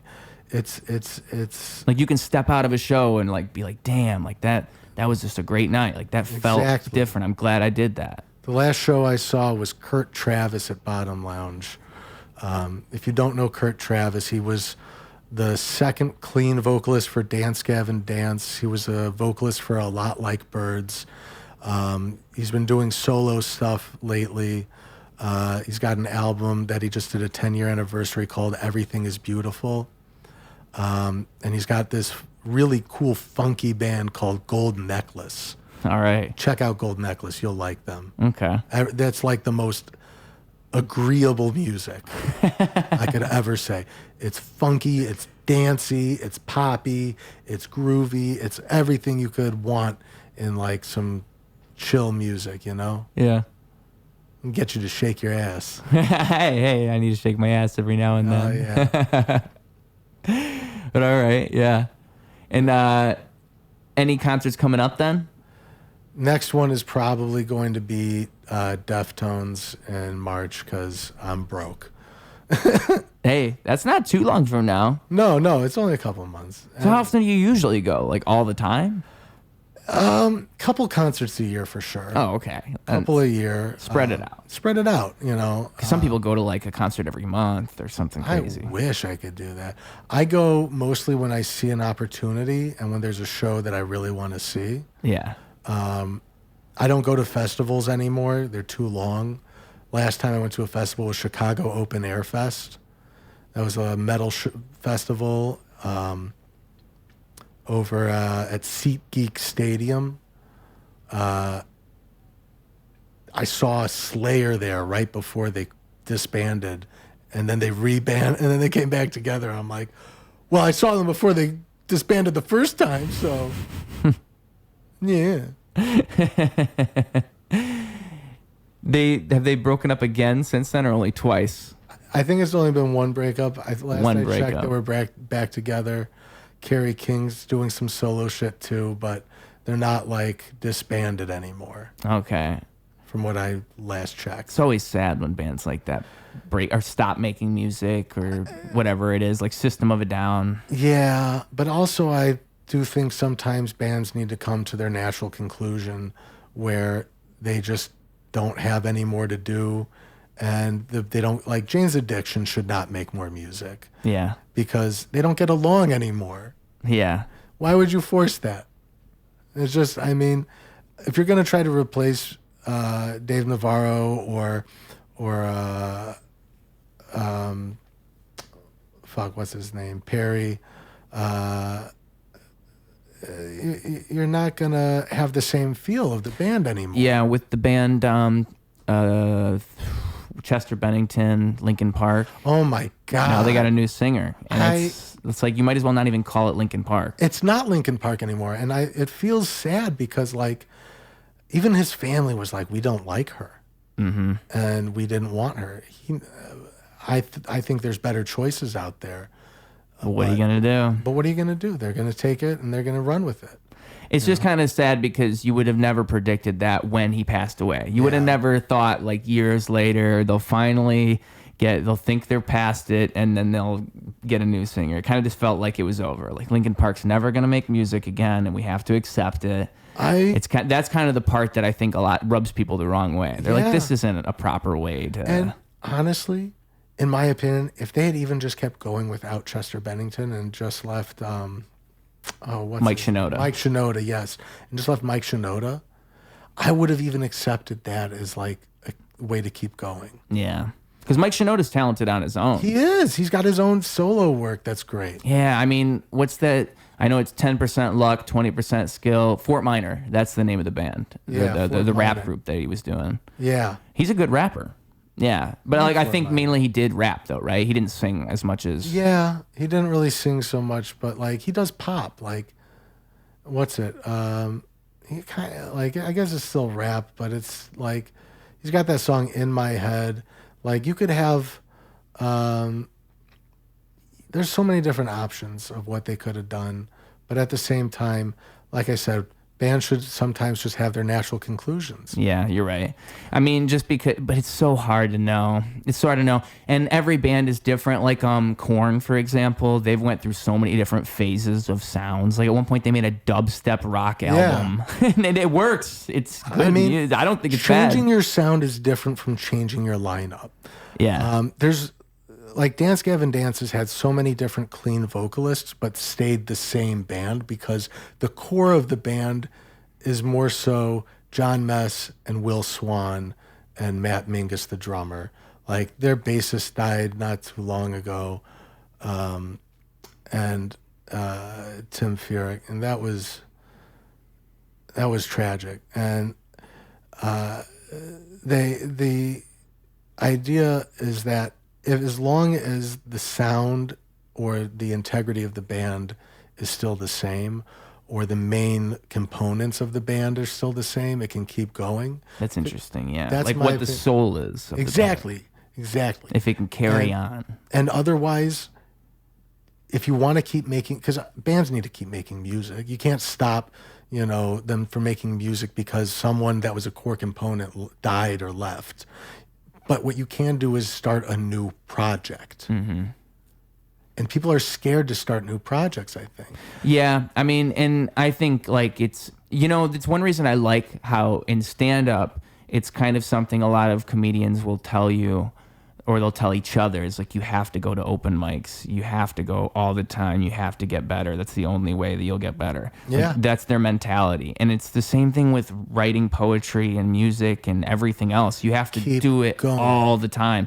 It's not about writing one great poem and being done. It's like getting in the process of just loving to create that. I like the feeling of it. I love the feeling of finality it provides me. I wrote a whole poem and it's like, hell yeah. That's today's rap. Exactly. That's today's poem, but tomorrow it'll be another one. So it's having different projects. Yeah. I have my sad poetry, which is my bread and butter. And then I have like my Mr. E's poetry stories that I've been working on, where it's like a children's book of poetry stories. Yeah. And that's a whole different process, I'm sure. Completely different. Yeah. Because it's probably about like teaching morals and providing like a more of a it's like more so just entertainment, but also it's like I'm used to writing stuff about like addiction and depression and oppression and monotony of day-to-day shit, anxiety, like all of these psychological things and deep feelings that I would say start at like a teenage level of grasping. And then like that's my poetry. But then like the other stuff for Mr. E's poetry stories is like,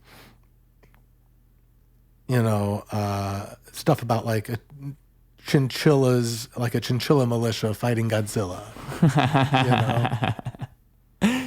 Like it's silly. It's supposed to make you laugh. It's supposed to make you kids entertained. Shout out Captain Underpants. Exactly. My son's been into Dogman. That's a fantastic book series. Yeah, it doesn't have to be serious or deep, really. No. Sometimes that's the fun thing, is if you can just be random and have fun and so like that's my other, the comedy and the tragedy of it all. Like I got my tragic backstory to get my comedic side. Like you take your trauma, you unpack it, you find what the benefits of where you gained from unpacking it, what you've learned, and then you can either keep the trauma as a negative experience or you can laugh about it. Like, as fucked up as that cow situation is, I could laugh at the fact that they went, all right, he's dead. Put him in the barrel. Yeah. Let's get him to the great blue dumpster. I'm like, okay, fine. That's fucked up. But like, what the fuck are you doing that to a teenager for? Yeah. It's fucked up, but I can laugh about it now. Yeah.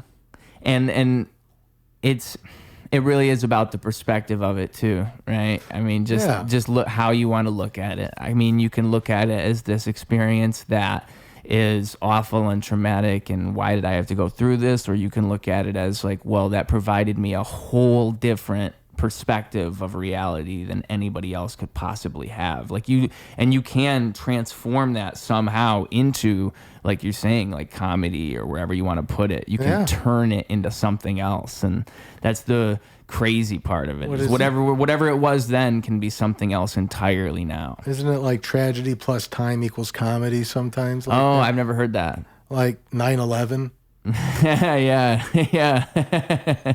I mean, It reminds me of that tragedy. tragedy. Yeah. You ever see Norm Macdonald's jokes about 9/11? Oh my God, I love Norm Macdonald. Norm Macdonald's the man. I have to pee. You're good. But yeah, love Norm Macdonald. He's got so many. I love his style of comedy because he'll tell such a long, drawn out setup for such a cheesy, cute little punchline that just makes you go like, "Oh, you son of a bitch, you had me going." Like, there was a story that my grandfather told me that's similar to that, where when he was a young man, he went on safari in Africa with a group of friends. And while he was on this safari, they found a massive bull elephant, but something was wrong with it. Like, he looked like he was in pain. Something was wrong. So they get closer and they see that he's got barbed wire around one of his legs and he's limping. And so they go and they say, let's help this elephant. They get up real close and they take the barbed wire off of the elephant's leg, and he stands up tall and looks at him, and they don't break eye contact. The elephant's staring at my grandfather and his friends, and they look back, and then finally the elephant turns around and walks away. And then after 20 years or so, they're over at the zoo, Brookfield Zoo. They got a new elephant on exhibit. Massive bull elephant. And my grandfather's there with his friend. And his friend turns to him and goes, "Hey, this elephant's staring at us. It's not breaking eye contact. You know, elephants don't forget. Maybe it's the same elephant from before." So he goes and my grandfather's friend, he climbs into the elephant enclosure. He gets inside and the elephant slowly walks up to him and wraps his trunk around my grandfather's his friend's waist. Slammed him into the ground. It was not the same elephant. I missed most of the story. Well, you'll hear it. I know. When I watch it back, I'll be like, that was a great punchline at the end. I'll understand. I'll tell it again later for you. It's one of my favorites. But true? No. Okay. But that's the whole thing. We're talking Norm Macdonald. It's like he'll tell story jokes like that where he has you going, you got drawn in, and you want to hear more and more, and you want to know what happens next, and then he hits you with a punchline, and you're like, son of a bitch. Yeah. You got me. Yeah. And the joke is more so about the way he even told all of that. Like, Exactly. It's within the delivery is the joke somehow. One of my favorites is he said that at one point, to flex his skills, he wanted to make a joke the same as the punchline. The setup was the punchline, which is like, how do you even do that? And I'm trying to remember the guy's name, but he's like, I think it was George Martin or something. He's like, and there's a thing called a yippee. And he goes, "Yippee, George Martin is dead." Oh, sorry. Yippee, George Martin is dead.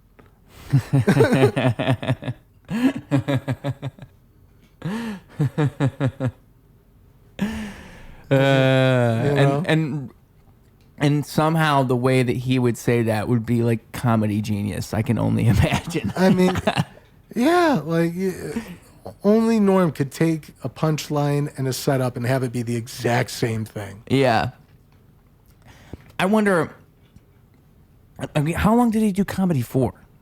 God, I don't even know. A long time. He was on SNL for a long time. He had a lot of fun, small roles and whatnot in TV. He'd been around for a while. He was around. I don't know when he started his career, but definitely an inspirational comedian for me. Yeah, he's one of probably the greatest of all time. When I think about like comedians, I really do like because even like just as an observer of comedy, like there's something I think that he does that makes it a normal audience can understand someone like Norm Macdonald. Yeah. There's nothing like crazy intellectual going on with him. It's not like you need to like watch a lot of stand up to understand what's so great about him. You only need to see one clip to really understand. Like he's such a person first. Like he's really he is that guy that he's playing all the time. The comedians I've drawn inspiration from are definitely Norm Macdonald, George Carlin, for the sake of the way that he always has new material. I always want to write new material all the time.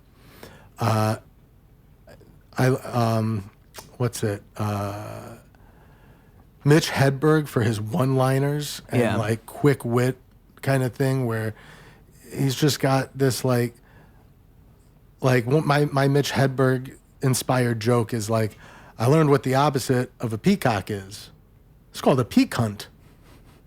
You know, a little dirtier than something he would say is, but still, like, you know, same idea of just like a quick one-liner. Yeah. Have you heard of Stephen Wright? Can't say I have. Oh, dude, you got to check him out because it's basically the same exact style. Yeah. And it was like the mid-'80s when he was doing it. Someone, I first found out about him when I had Ron Bloom on this podcast, and he mentioned him. And then I looked him up, and he's, again, like that one-liner thing. He'll literally do one-liners for an hour straight. Just one-liner after one-liner after one-liner after one-liner. And he's that good. And then there's one where he says, anywhere is walking distance if you've got the time. Yeah. That's a good one. Yeah. Gabriel Iglesias is another one because I love the way he tells stories. I'm not fat, I'm fluffy. Yeah, the way he tells stories and does his voices for the stories is big influence on the way I do it. Nice. I mean, I can't do his girl voice the same way, but you know, I'll just put in some voices and whatnot. I love doing my impressions like I did last time. When I've been reading books to my kid, I've been doing impressions for the characters. Yeah.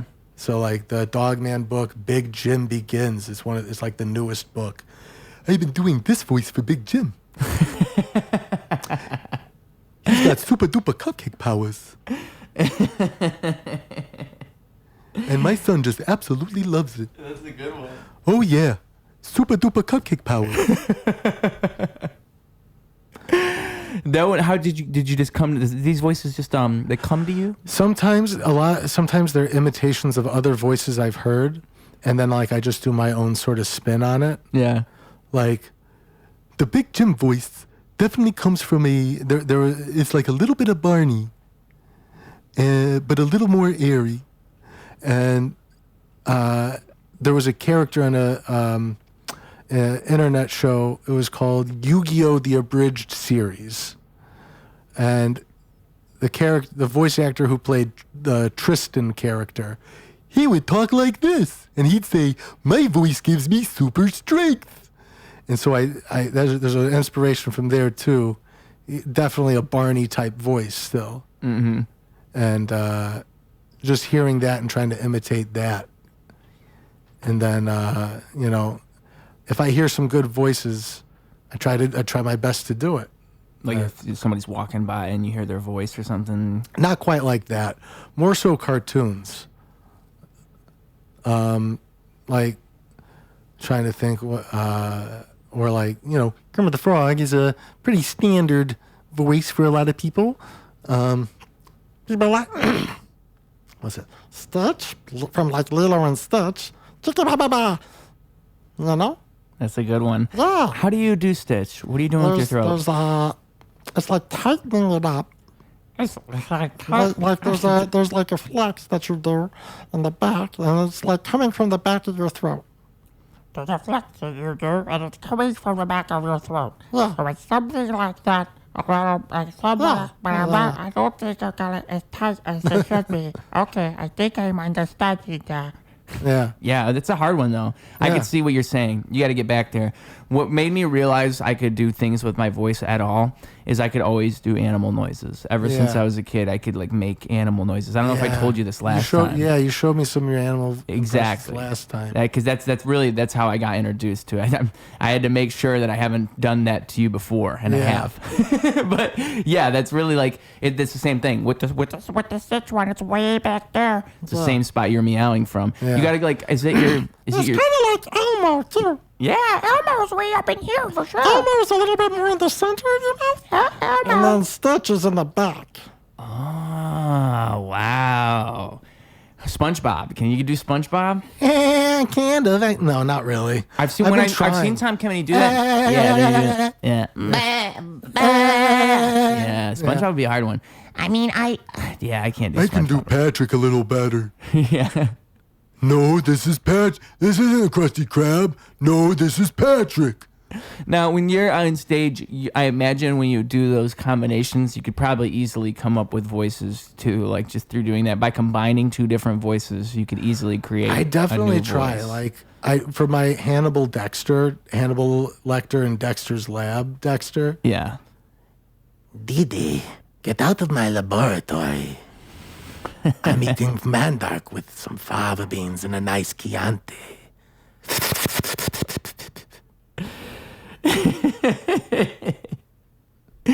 Or It paints a picture, you know. if have you ever seen the movie The Room? Yes. Yeah. So Tommy Wiseau. Tommy Wiseau and Johnny Bravo. Yeah. Johnny Bravo. I didn't hit her, Mama. I didn't hit her, I swear. I didn't hit her. Oh, hi, Mark. Damn, I'm sexy. How many voices do you think you've got like under your belt? I used to keep track, but you know, I have to do another count. I forget a lot of them now because sometimes I go for a while without doing them, Yeah. and then I get rusty. But like one of my favorites is I do a snagglepuss, you know, ha cha cha cha cha cha. Exit stage left. He's a sassy cat. Dude, that's really good. I'm impressed. And Yogi Bear, hey. You know, let's go steal some picnic biscuits. He kind of sounds like Fred, too, from the Flintstones. Yep. Hey. Hey, Fred. Maybe we could go smoke some Winstons, huh? Remember when they did cigarette commercials? Yeah. That was fun. Back in the good old days. Oh, yeah. You could smoke on the plane. Yeah. Smoke on planes, smoke anywhere, blow smoke in babies' faces. Yeah, they're like, this Best. gotta be good for us. The healthy cigarette. You know what's funny is like that's how vapes are now. Like I'm telling you, give it like 50 years, I guarantee there's gonna be so many stories about vaping destroyed all these people. You don't even have to wait that long. There's so many now where people are finding out within a few years that the excessive amount of vaping, especially with the nicotine vapes, that the chemicals that they're inhaling are destroying their lungs. in a way that cigarettes wouldn't even. Cigarettes took longer to do than this because this one, like, it gets real in there and collapses this shit. No. And like cigarettes may have mucked it up a little, but this is like straight up collapsing lungs. Yeah, it's crazy. And like, what are you gonna do except wait it out? I guess Yeah. that's our plan is to just keep. Wait for more regulations, but you know, big tobacco and nicotine companies kind of rule us. Yeah. I don't even know, dude. I don't even know what the answer is because, like, it's like banning menthol cigarettes. It's like banning any of that shit. It's gonna be so hard. It's not to, about so it's regulation, not banning. How do you regulate it though? So everyone hates it, but government regulation. If you have a certain list of chemicals that are not allowed, that are allowed, that Well, it's like banning food dyes. yes, The same thing. yes. So banning the whole thing, wrong. Banning the chemicals that make it harmful, good. Yeah. You know, it's like making, like if you made cocaine legal and sold it in stores, then you wouldn't have the same chemicals and shit that's in it now because it's pure, Yep. you know? There'd be a lot less overdose and deaths because You know it's not cut with fentanyl or whatever. Because you're putting that in the hands of people who would do such a thing Exactly. when you make it They illegal. have to. By the law, it's tested and approved the way that cannabis is. Yeah. I mean, cocaine's a totally different drug, but coca leaves should be like introduced and regulated in ways like not pure cocaine, but something adjacent, maybe. Yeah, just to prevent that type. I mean, it's off the rails, for lack of a better word. No pun Yeah. intended. But it really is. Like, that's the problem now. Is it's just gotten so bad with all those things with people. I mean, you even hear about like laced weed. It is a thing. You hear it every now and then. Like, some people will smoke weed and they'll fucking foam from the mouth. Or they'll have a terrible experience. And They'll put like the chemicals they put on spice on it or whatever. and they thought they were just smoking weed. I mean, everything is kind of just when you create an environment where that can happen, it will happen, you know. I had a bad reaction overdose thing with spice. Did you? Yeah, right before I started smoking weed again, when I was, how old was I, 19, 18, 19, maybe even 20, I don't know, somewhere in that range. I smoked spice with my brother, and then I started having a seizure, and everything went blue around me, like started closing in, and I saw my brother, and I saw the EMTs come in, and my mom crying, and everything was like almost like a dreamlike state. Yeah. And I just remember twitching and being unable to breathe properly. And then when I came to, I remembered that I had seen all of that before. That it was a deja vu experience of my own, like a death that I had had in a dream. But I didn't survive. I didn't understand it when I first saw the dream because my brother had a mustache and I didn't recognize him. All I saw in the dream was EMTs and my mom. That was all I could truly recognize. And I had had that dream years ago before that incident. And then when it happened, it all flooded back and I went, oh shit, that's what that was. So what does that make you think then?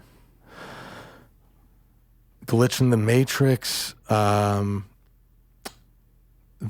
something, I couldn't tell you what it could be. I've been told that maybe I'm like prophetic or something like that. Perhaps. I mean, But you can't make it happen again, though. No, it's not on. It's like these things aren't on purpose. Like signs and things like that show themselves. Memories and deja vu. I had an incident where my son was being babysat and something felt wrong when I was out, and then the song "The Kids Aren't All Right" by The Offspring came on the radio. I'm like, I'm turning my ass back home. Everything was fine, but I'm sure I prevented something bad from happening. Yeah.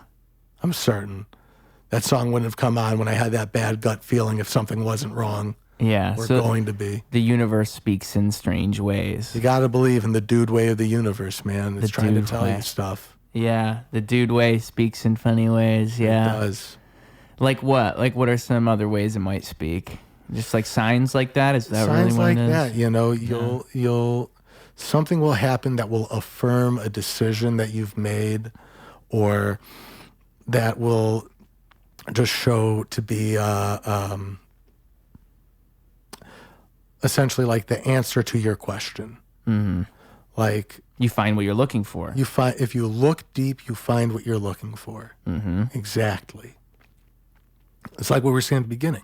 You look at negative, you find negative. You look at positive, you find positive.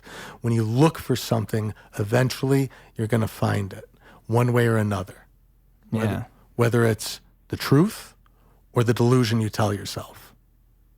Yeah, I like to think of it too, like we are the stories we tell ourselves, right? Like whatever story that is, you kind of create it first in your mind and then play it out. Or like even how we interpret things, it's like how we make sense of it and rationalize it and create a narrative. Like everything is sort of a narrative in your mind when you really think about it. You've created these narratives surrounding these things, and that's Absolutely. what gives it a sense of solitude. When truly it is all kind of chaotic and there's so much randomness in all of it. We create these stories to make sense of things. Some people, I was told once when I used to do Alcoholics Anonymous meetings, a gentleman told me, view your life as a book or a movie and realize that right then, when things are bad, it's not over yet. Yeah, you might be in you could be in the first act. Finish your book, finish your movie. Well, and it's play like it out. play it out, and what character do you want to be in that movie? Like, what is the movie? What's the ending that you want to see in that movie? And what's the character progression that you could see for yourself as the main character? How do you realistically, like I heard somebody once say, like imagine like a training montage of your life. Like you just need Yeah. to go through a period of like the Rocky training scene, and that could be you. But really it's like that. It's like, do you want to be the hero of this story, or are you just going to settle within all of this stress or whatever it is?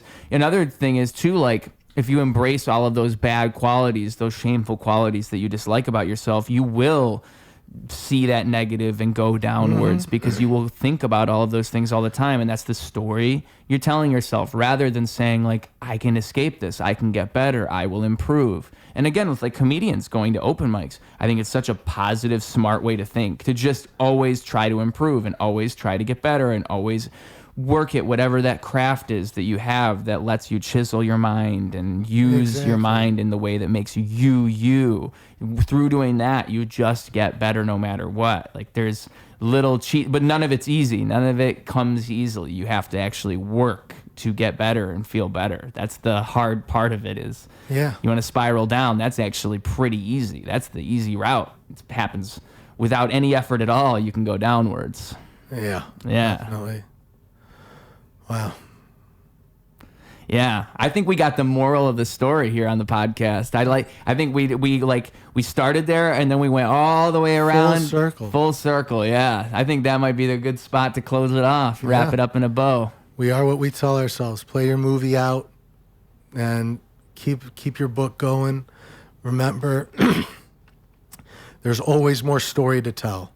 Even when things feel like it's ending, when things feel like it's over, there's always more story to tell. I do want to ask you one last question. Yeah. Have you ever felt like you are a side character in your own story instead of the main character? I think that for a long period of your life, you happen to life, and then at certain points, life begins to happen to you, and you come to a realization. And for some people, it happens earlier than other people, but I think that is essentially what you're describing, is where you feel like the main character, and then at a certain point, you realize that there are just things that are out of your control, and you are just kind of a side character. And you can do things to put yourself back in that position, but like ultimately in the end, there is so much out of your control, and you aren't the main. No, none of us are. I feel like it always depends, because you're the main character of your story, but you can also play the side character in a different chapter. Yeah. Right now, it depends where I am, but when I'm at home, I'm the side character to my son. And sometimes I got to be the main character too. Mm-hmm. But oftentimes when I find myself needing to serve, I am a side character, not the main character. And that perspective helps me humble myself in a way that allows me to not feel like everything's on my shoulders, that I can just get through and make sure that whoever is my main character in that moment feels taken care of and feels safe and feels like they're being put into that elevated space that they need to be. Because when they are in that elevated space, it puts you, me, in that same spot too. It's that harmony, you know. You're not always the most important person. And knowing that, you know, sometimes you're not, but you can always be the most important to yourself. You know what I mean? Mm-hmm. Like, put yourself first always. But when you see these opportunities to be the side character and help someone get to their main character status in their own world, in their story, you benefit everyone. A rising tide raises all ships. There you go. It's interesting because it's so true. You know, you think that pursuing your own thing would be the ultimate path to success, like just getting yourself better and working on yourself. But really, a lot of it ends up being in the connections you make along the way and the things you do for other people and the There you change. go. I mean, for me, like if someone were to ask me what my ultimate goal is, like what do you want to achieve with your career? Yeah. It's to make the biggest difference in as many people's lives as possible in whatever I do. How can I do that? How can I achieve the most difference and with the amount of reach that I have, and how can I always just make that net grow bigger and change more people's ways of thinking or the way, because even art is so powerful for that, for the fact that you have that opportunity to give someone a perspective that they would not have seen, and you can find ways to provide that for people. And like the coolest thing is when you perform and someone says something to you that you wouldn't have expected, like, oh, you made this, like that was so incredible, you made this difference on me, like you made me feel this way. I mean, even earlier during this conversation, when you tell me that when you see me perform, like there's something about me being so into it and me feeling it and the performance aspect of it, like that speaks to people. That's so gratifying to hear, because I know it does, but like that's making a true difference in the way that I can, you know? And I think that's what it should always be about. It's not about making money. It's not about succeeding. It's about the real actual difference you make in people's lives. Exactly. And bringing it back to before, it's that positivity. You look for it, you spread it, you create it, and it follows you. Mm-hmm. Yeah, and people, and the reason like the rising tide raises all ships thing, like it works in your favor because it follows you, and those people see you as that person that gives yourself to others and gives it away. You know what they found out about kids who are popular in school? What makes them popular? What is it? They like everyone. Yeah, that makes a lot of sense. They have good feelings about all of their peers. That's actually, wow, that's a very enlightening thing, right? Because it says a lot. It says a lot. It's like, again, you are what you're looking for. They're looking for the positives. When and you so go people see around it. saying hey to everyone, hyping everyone up, appreciating those around you, everybody likes you back. Yeah. Yep. Except those who would be envious anyways, right? And even then, they hate you because they love you. Yeah, because you are what they want themselves to be. And when you find that hater and nurture them. Mm-hmm. Yeah. Tell them, look, I'm here for you. No matter how much you hate me, I'll be here. But only if they're like proximity people, not if like you don't have to interact with them. If you don't have to interact with them, don't interact with the hater. Yeah. But if it's like a coworker, a classmate, a family member, someone you kind of have to deal with, nurture that hate into love. 'Cause, like, again, you never know. Like, it's the beauty of life. You could be the thing that makes that person stop looking at things so negatively, just through the influence of being who you are, just by leading with that. Exactly. Some people just lead shitty fucking lives. Some people go to their home life and they have stress there, and then they go to work and they have stress there, and that's just the way they look at they've learned. They've been stuck in that cycle, and like you don't realize. You know, the last time you were on this podcast, I used to think about this a lot, because we were talking about how when you help people, you don't know sometimes when you're the person helping or when you're the person that needs help. Like, you don't know when you're in that role. You just kind of happen to be there. And you really don't. And I just think about that all the time, dude. It's like, you know, you want to always be in a state where you can help when you can, because you never know when people need it. You really don't know. It can be any point in their life, and you don't see all this other shit. And one of my favorite all-time phrases and mantras. When I was a teenager, I backed into this guy's car, and he brushed it off, made a joke, and then he said words I'll never forget. He goes, "Today you, tomorrow me." Today you're going through it. Tomorrow I could be going through it. I want someone to be the same way, the same kindness, the same respect, the same patience. Today you, tomorrow me. All right, man. You got a social media to give the people to send them off with if they want to go find you after they listen to this? So I'm no longer, TikTok's down, so I'm still on Instagram, the Rabbi Dude. I'm also on RedNote now, also Rabbi Dude. And in the Chinese character, I can't pronounce in the Chinese, but it translates to Rabbi Brother now. But that, and then my books are on Amazon. Poetry for Sad People series. Poetry from a Dude with Depression is the latest individual book. You could get the compilation. The Big Sad Book. This. Whoop. Hold on, let me whip out my giant sad book real quick. The Big Sad Book, a large 400 plus page hardcover book. It is big, thick, and beautiful. Watch this, folks. For the people watching, look at this. Whoa. Whoa, look at all those pages. This is a big old book, and the pages aren't numbered, so you can just open it up and just pick a poem, right? Open, pick a poem. It's the one you're supposed to read. It's on Kindle. I don't remember if I got Poetry from a Dude with Depression on Kindle yet, but my other books are. You can just scroll and pick a poem for the day. Yeah, man. And that's what it's all about. Another poem, another day, another poem. Always another opportunity. Always something out there, folks. Swear to God. I just hope if you watch anything I do, all I want to do is make you do something. And it's always an opportunity to embrace or just expire. Embrace or expire. It's all you got. Today is your moment. Be Rocky. You are a training montage. Thanks for watching, folks. Ruse